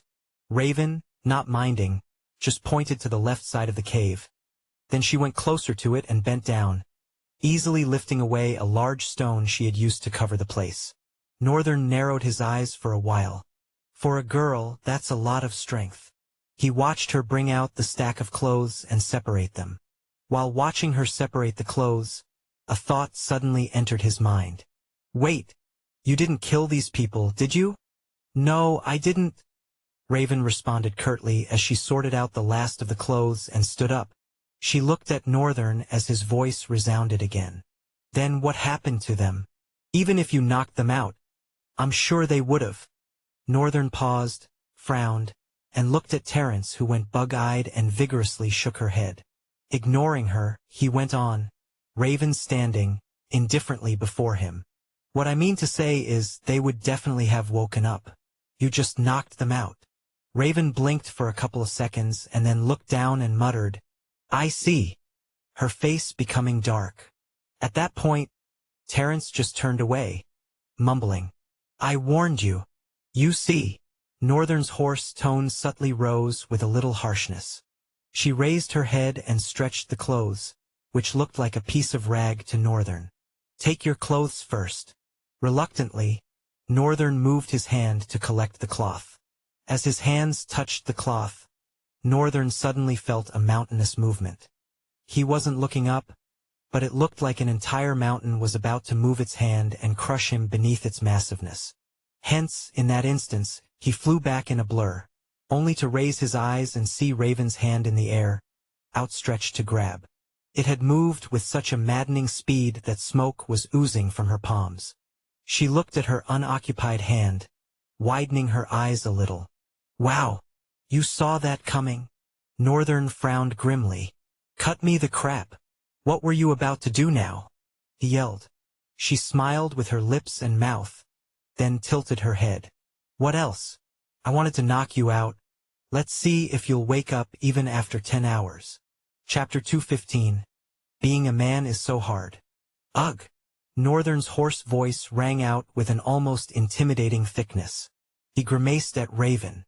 She had looked stunned for a second, but now she was smiling with her eyes. Then she said, You see, Northern. A vein was almost popping out of her jaw. When I say I knocked someone out, Northern, they cannot. It is impossible for them to wake up in just 10 hours. Perhaps you'd want to go over to the rock there to see how they are doing. She pointed to the far side of the cave, barreled and cornered by large rocks here and there. His eyes followed her hand and came back to her. His frown slowly relaxed, then he gulped and looked away. I think I'll pass. Change then, Raven said and turned away. Immediately, her black armor began to shatter into white sparks of light. Took less than 3 seconds. Northern could see her entire back view.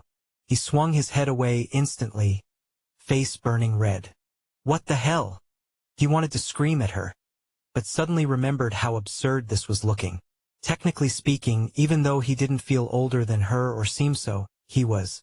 The moment he had given his embarrassment a voice would have been the moment where he realized how much of a senile old fool he was being. Barely even thinking about it made him 1,000 times more embarrassed. But seriously though, what was the deal with the girl who randomly takes off their clothes in front of a guy? Aren't you going to change? Northern turned to look at Terence.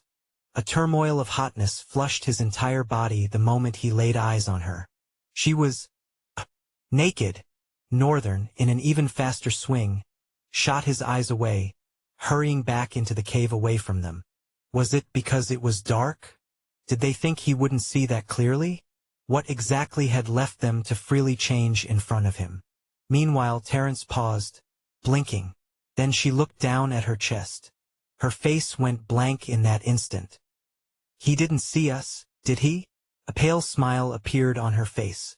No, that can't be. He shouldn't be able to see clearly to that extent. She was right, usually, it should take a source of light for anyone to even see anything in this pitch darkness, but not Northern. He could have been able to slightly see her hair due to its color. She could even see his and the dim glow of his eyes, which was why she was even more uncomfortable. Northern could really have seen them.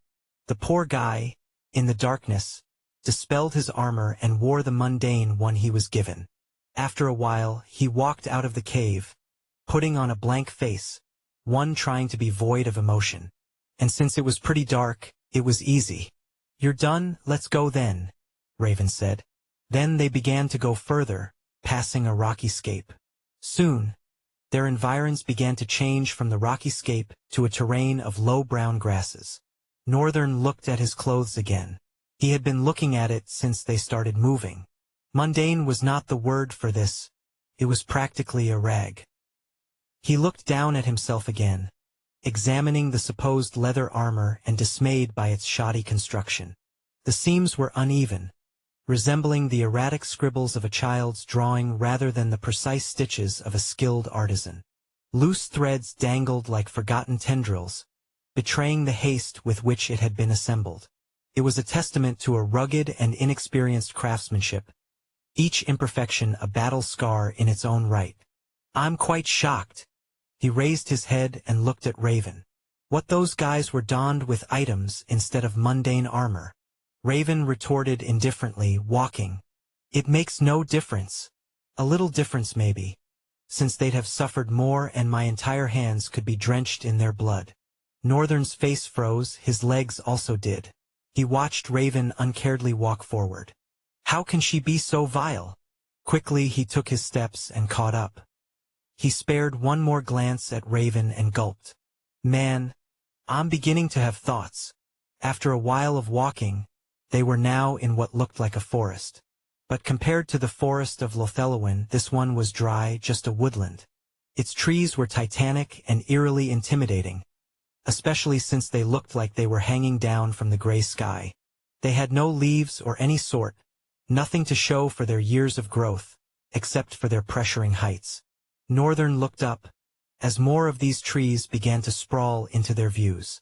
It was really hard to tell how tall they went, even with his extraordinary eyes. It really was as though the trees hung down from the sky. Don't try to look at it too much. They'd infect your mind. Northern lowered his head and raised a brow at Raven. What do you mean they will infect my mind? She uttered to him nonchalantly. Haven't you seen or heard of mind attacks before? Northern grimaced a little. Yes, I have, but what does it have to do with this? They are trees. Yes, they are trees, but they are not ordinary trees. She continued as they walked. If you stare too much at the top, trying to discern the tip, you'll fall into its trap. She paused and added, Many have gone lost in this forest. Some mystery. But Afghan and his generals think this tree might not just be a tree but host to a monster. Northern's expression paled. He focused on her and said, "Host to a monster? How? How else?" She paused and looked around. "All these trees, Northern, it is highly possible that they have been infected by monsters, as many as them, or it could be a single monster." Northern's mouth fell. "What the hell? Are you saying?" Chapter 216, Apex Trees. Holy crap! Northern was beyond dazed. He knew monsters. He knew that they were versatile and could be anything. But he never knew that anything went this far. It can't be right. Northern's mind wavered. There was only one way to find out. His eyes glowed subtly as he used soul eyes. Several tabs, all depicting the same thing, appeared in front of his eyes, connected to the trees by white and barely visible linear strings. Profile. Common name, Blackwood. True name, Salvia inoxia. Soul rank, Maelstrom. Danger level, Apex. Attribute, Journey of the Lost Days. Talent. You cannot see this detail. Talent ability. You cannot see this detail. Northern paused for a moment. Everything about him halted as he took a look at the runes displaying the information of the trees before him. What is this? Something was definitely wrong. First of all, I know salvia. Salvia is a type of tree that is used in treating green veins. All one had to do was cut its bark and soak it inside warm water, then drink. And green vein was a situation when one experienced a reverse flow during absorption of essence from soul cores. It could be caused by many things, sudden and dangerous interruptions, or even breathing and technique mistakes during absorption. It used to be a big deal back in the days, but mundane healers were able to find a solution to this through salvia inoxia, of course. This further proved that both non-drifters and drifters had contributed to the universal society and progression of the world as a whole, regardless of the continent. Northern, of course, knew all of this due to his mother. Although not a mundane healer, she was very vast in the knowledge of herbs and had practically taught him all there is to know about it. At the age of 5, Northern was already handling poisonous herbs and telling each and every single one of them apart. He knew what to do to stop bleeding, what herb to use in place of CPR, or the one to use when someone is having a seizure. He knew a lot, but of course, as much as he knew a lot of herbs, there were also a lot more he had not known. Not because he wasn't taught, but because he had not met them. There were, after all, almost an unlimited amount of trees and plants out there, especially with the constant newness of everything that rifts brought. His mother had specifically said all of that. Particularly, this Blackwood was a well-known one. And there is no way that it should have a talent, ability, or even attribute. Northern couldn't make sense of what he was seeing at all. Something was disturbingly wrong. Raven and Terence stopped and turned back to him. "Is something wrong, Mr. Northern?" Terence softly asked. He lingered for a moment. Then he turned his eyes directly to Raven and with a slightly trembling voice, asked, "Raven, I have a question." Raven squinted her eyes a little and nodded. "Go ahead." Northern, even after she had said that, took a while to make another sound. The tremor in his voice was becoming more palpable, as his mind fully realized the magnitude of what could be happening in this place. "When you say it could be a horde of monsters, or it could be one, if the soul rank of the monster is a maelstrom, and the danger level is apex, is it possible that we are surrounded by a forest of incredibly strong monsters, the strongest I have seen so far?" Raven was silent for a while. He could tell she was deeply thinking about his question. Terence shared glances between the both of them, looking a little bit lost at the same time, waiting for Raven's reply as much as Northern was. Raven then looked at Northern, lingered, then responded, "I guess we could say that would mean that we are surrounded by a lot of maelstrom rank monsters of the apex danger level." Northern felt his heart drop, his legs weakened. This made no sense. They weren't even in the rift. Before he could go any further with his terrorized thoughts though, Raven's silvery voice cut through. "But that will make no sense." Northern looked at her. "And why is your reason for that?" "Well, it's common sense, Northern. First of all, this is not a rift. Even if it is, there is an order to the ecosystem of monsters in a rift, and it's like an inherent enactment in the head of monsters to follow and obey the hierarchy of that ecosystem. However, because of the differences in danger levels of monsters, a very versatile variability is introduced. This means a monster that puts disruption to that very ecosystem can arise. Most likely this situation begins from the calamity level. Because of this, monsters of the same rank but lower danger level are bound to enter an intense internal fight as an adaptation mechanism. Same thing with monsters of higher ranks. They begin to want to eliminate this threat, or better still, even out the variability by breeding a lot of equally strong monsters as this variable who are obedient to the hierarchy. Raven looked at Northern and continued. Now, Northern, think about a vast number of monsters of the apex. The apex, peak of the peak, level of monsters, maelstrom for that rank, all dwelling in a place like this. Northern was silent. He looked down for a moment and looked at Raven. Then he answered, "That will mean riot.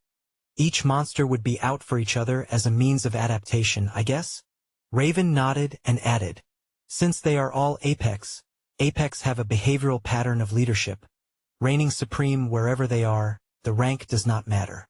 An apex-level fiend rank would want to go against an apex-level infernal rank monster because of the nature they have." She looked around once more and said, "If a horde of monsters is residing in these woods, then it would have been a total disaster. No one would be alive in Sloria Stronghold." "You are right." Northern looked down a bit. Raven studied him for a moment and then opened her mouth. "I'm quite shocked. Didn't you receive basic knowledge for all these things? I thought you attended a citadel since you know Master Annette, Sage Gilbert, and the Hidden Daggers." Chapter 217. A Smart and Dangerous Young Lady. Northern raised a brow. Hidden Daggers? It's an infamous name for the twins back in the Central Plains. I see.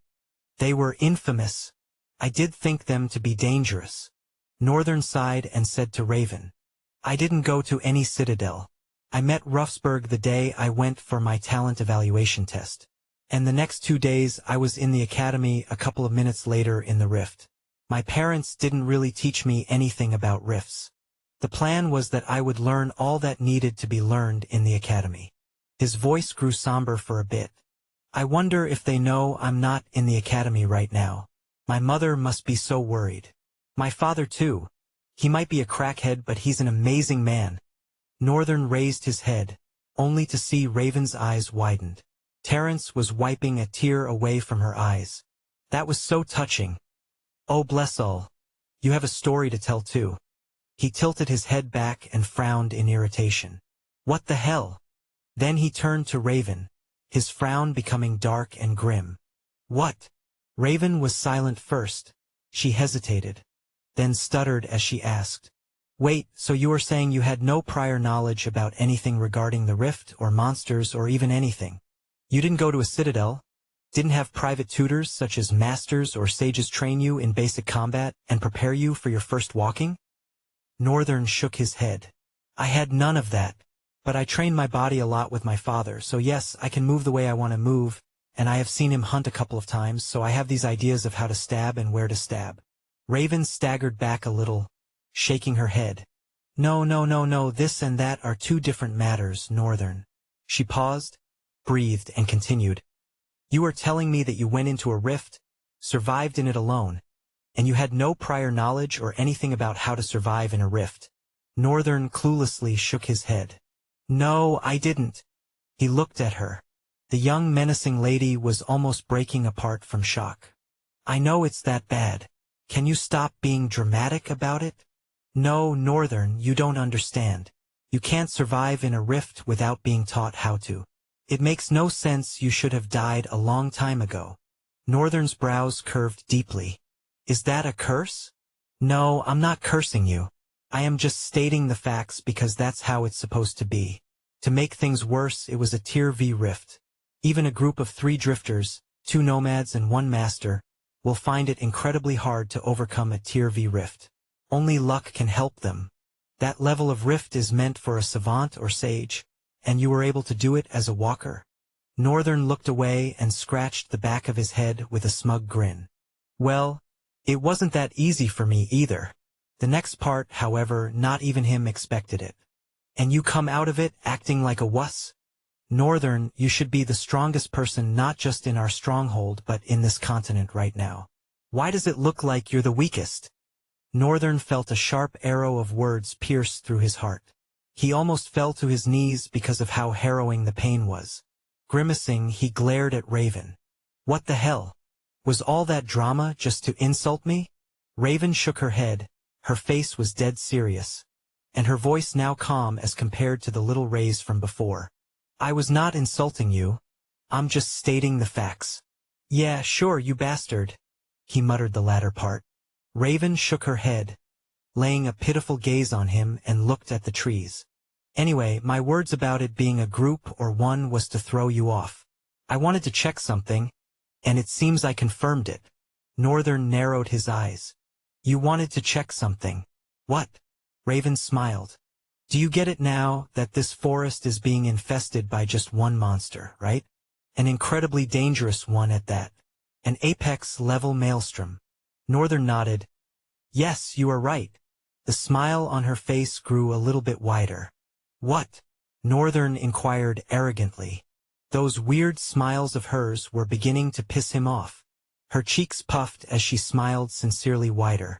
Her eyes were on Northern for a while before she then spoke.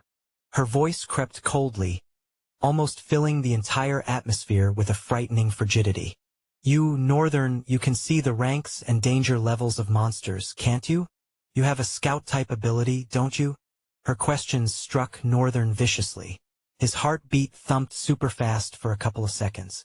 Did he just get played into revealing his talent ability? This bastard. Northern's mind went back to the beginning. Raven had deliberately told him that a horde of monsters were probably hiding within each tree, or one monster was using all the trees as hosts, expecting that if he had a scouting ability, he would try to find out more. If Northern had kept quiet, she would have probably guessed that he didn't.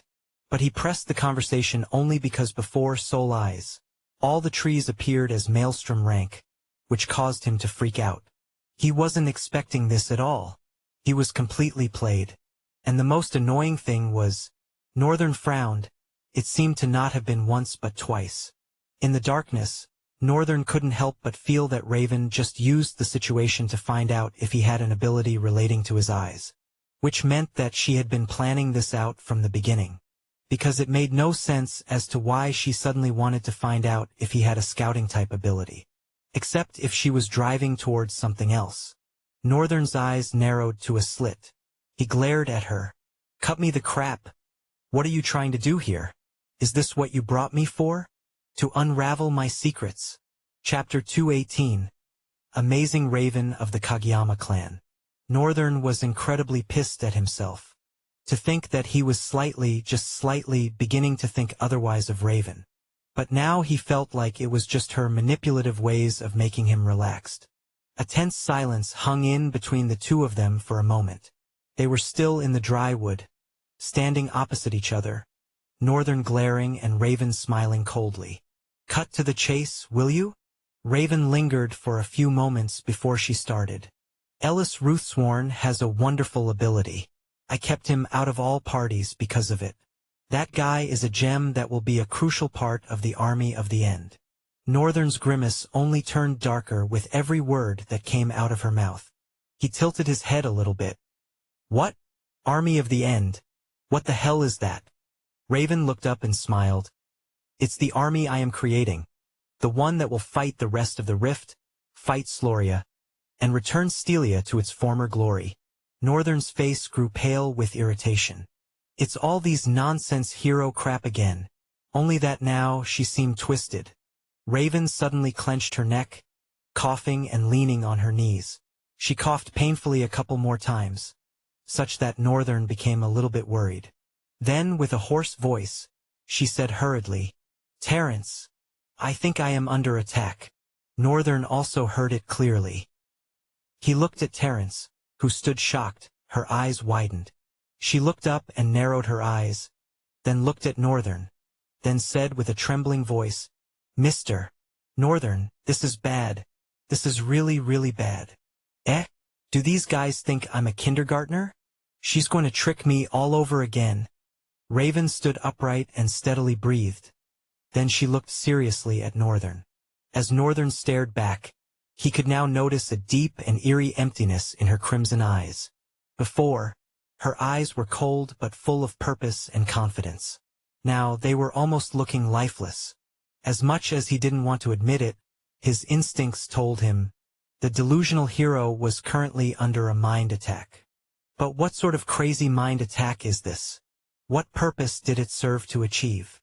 If there's anything he knows and is sure of, it's that everything Raven had spat was incredibly true. And indeed she was driving to a point. Raven smiled and continued like a robot. With Ellis' ability to see the ranks of monsters, we will most likely have an easier battle. We will have enough insight to plan and prepare fully for the battle. Yes, that was why I kept Ellis from the eyes of anyone and didn't tell him, even after discovering what his abilities were. She lingered, then looked at Northern fiercely. Her eyes were becoming dangerous, but that smile still stayed plastered to her face. But you, there's something special about you, if you are able to use Ellis' ability.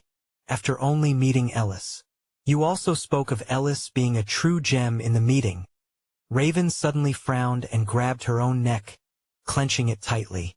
Her palms began to emit white light, one that burned viciously into her neck, causing vapor to seep out.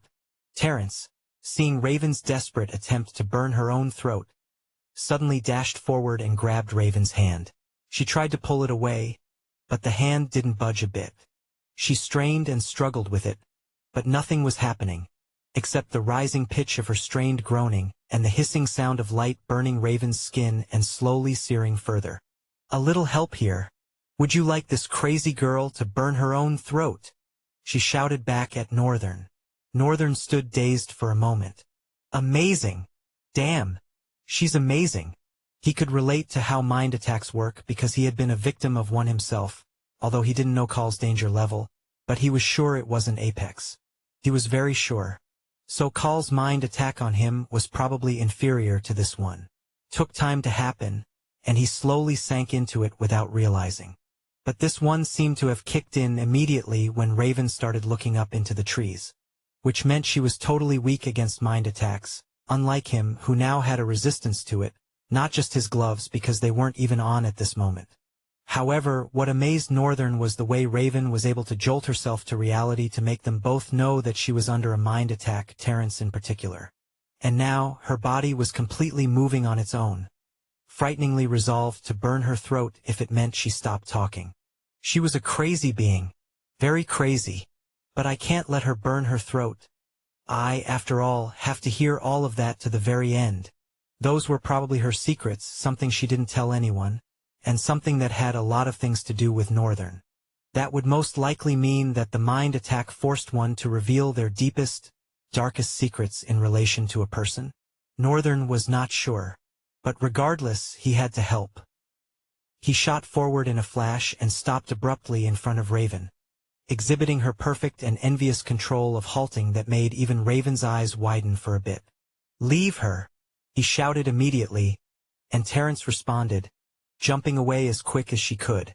Then Northern powerfully clenched his fist and exhaled steamy breath from his mouth. "Tess, this is for tricking me." He launched a blow directly into her belly, causing her to fold like a piece of paper, cough out spit, and instinctively remove her hand to hold her pained stomach as she flew away. But Raven quickly converted the whole momentum to roll in the air and land on her feet, staggering back a little and falling to one knee. She clenched her teeth. No doubt about it, that punch hurt. A part of her lips curled up, then she hurriedly stood up. Northern readied himself for another punch as she did. However, instead of running towards him, Raven turned around and threw her head over her shoulder. "I'll be leaving first." Then she dashed away, disappearing into the invisible embrace of the wind. Northern was struck dumbfounded. "Eh?" Terence smiled awkwardly.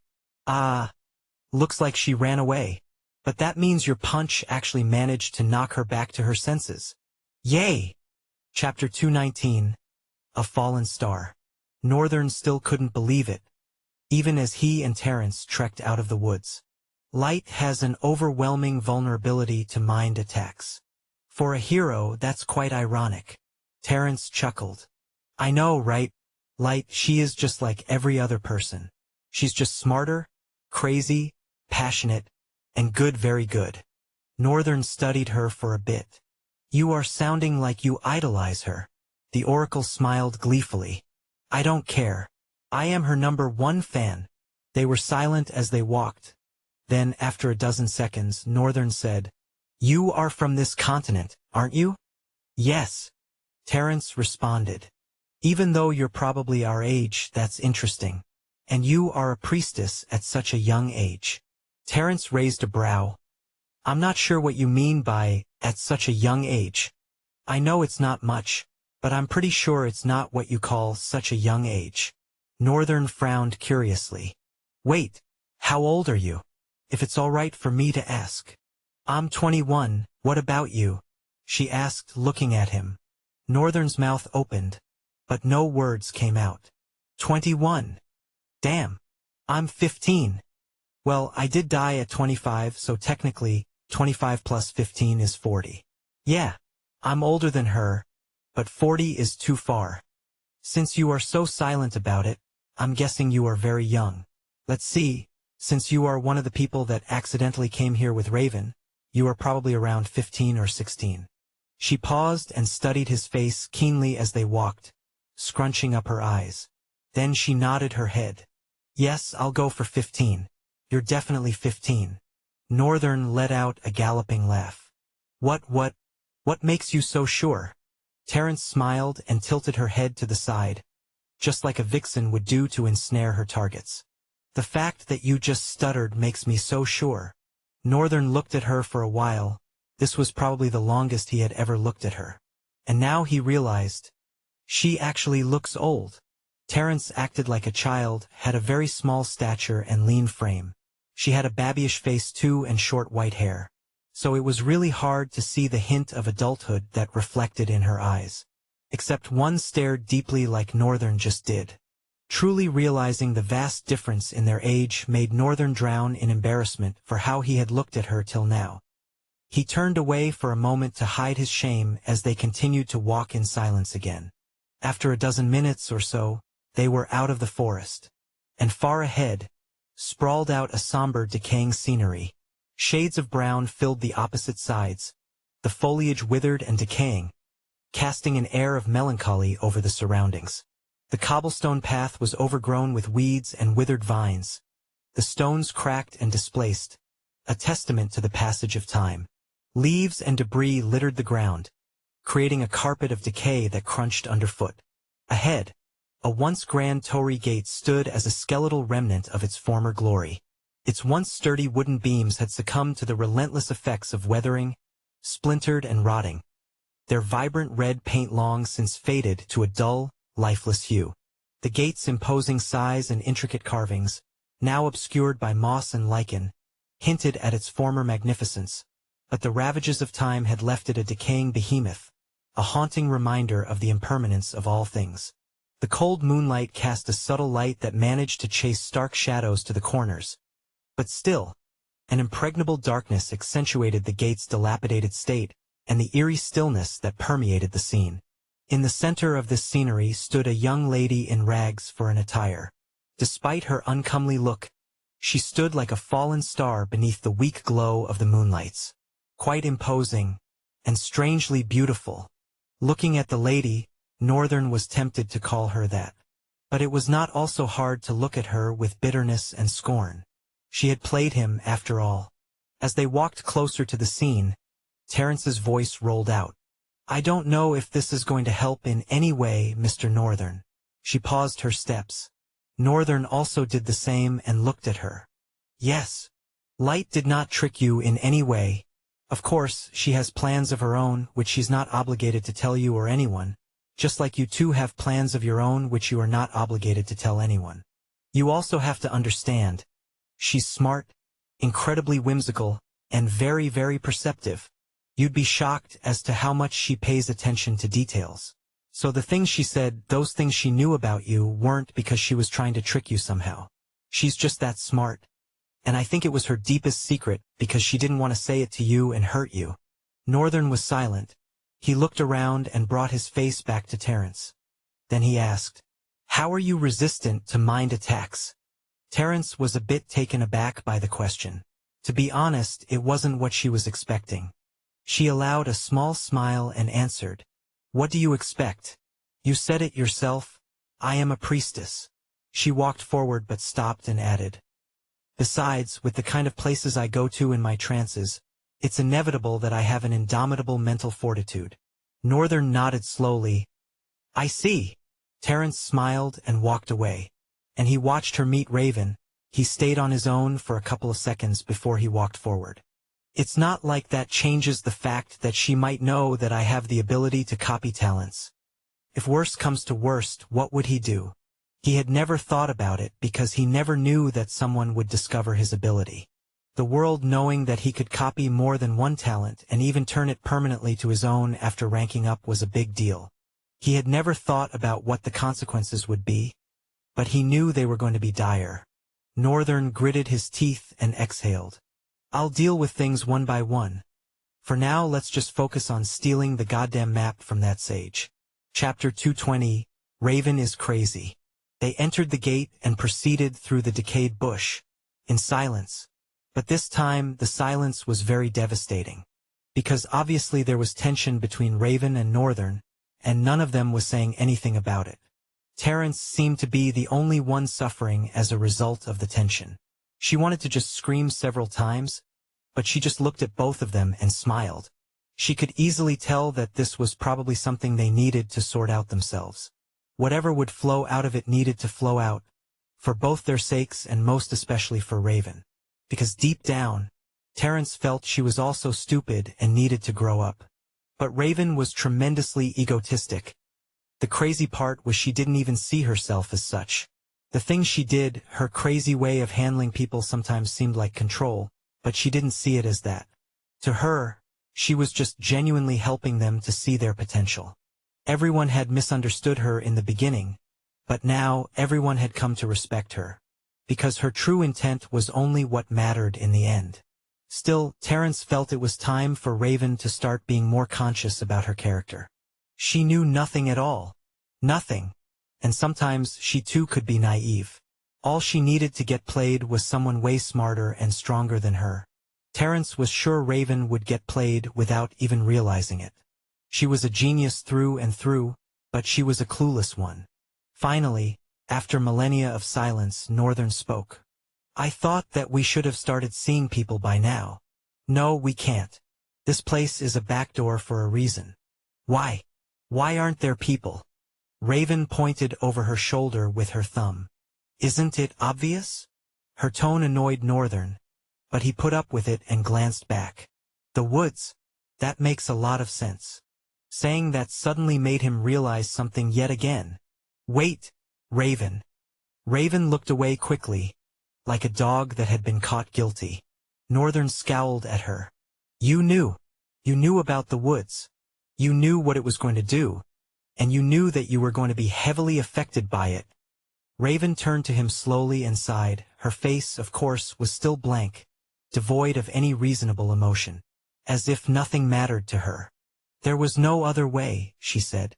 "No other way? Why the hell would you jeopardize yourself like that?" Raven's eyes became dour.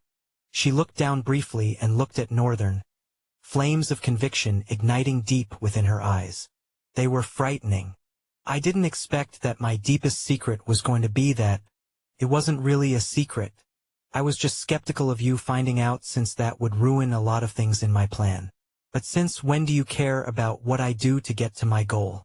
Whether I put myself at jeopardy or not is not your business."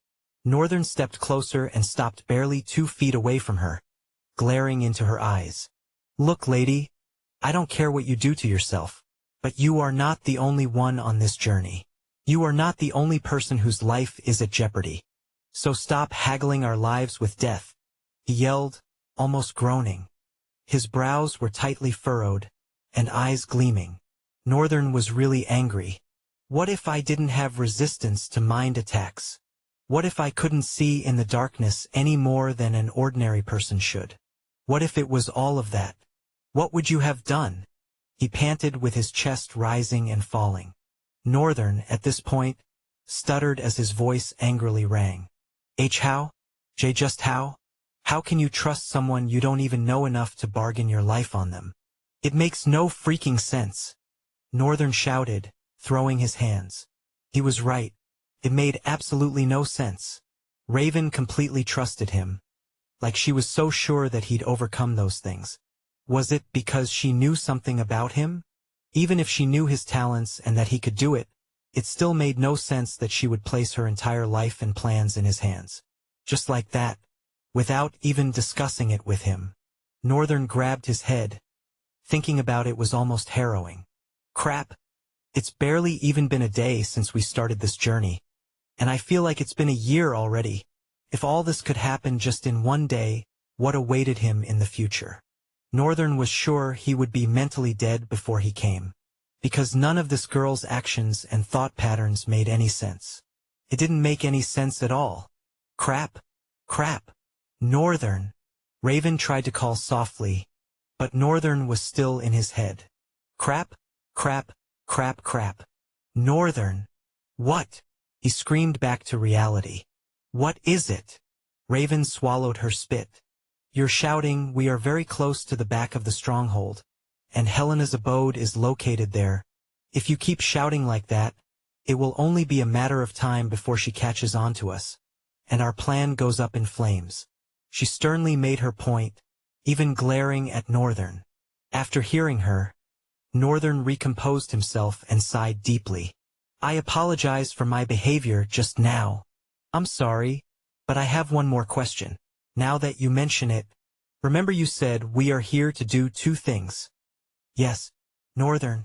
Yes, yes, yes, yes, yes, the person I owe a death grudge to is Afghan, and I will kill him before leaving this place. Northern's mouth fell.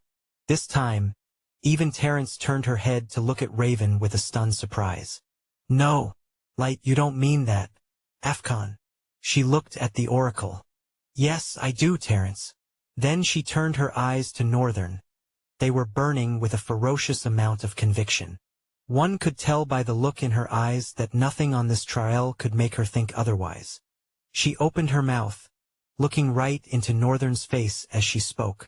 Do you know that Afghan and Helena are what's left of the first generation of students that was sent here 10 years ago? Northern's brows furrowed. What? If you want access to fast updates or the full novel in high-quality audio, contact me now and buy. I offer over 300 complete audiobooks from Pocket FM, Webnovel, Audible, and more. No locked episodes, no subscriptions, just one-time payment via PayPal or Ko-fi. Message me directly on Telegram or WhatsApp, or check out the full list of available novels on Discord. Start listening to your next favorite audiobook today.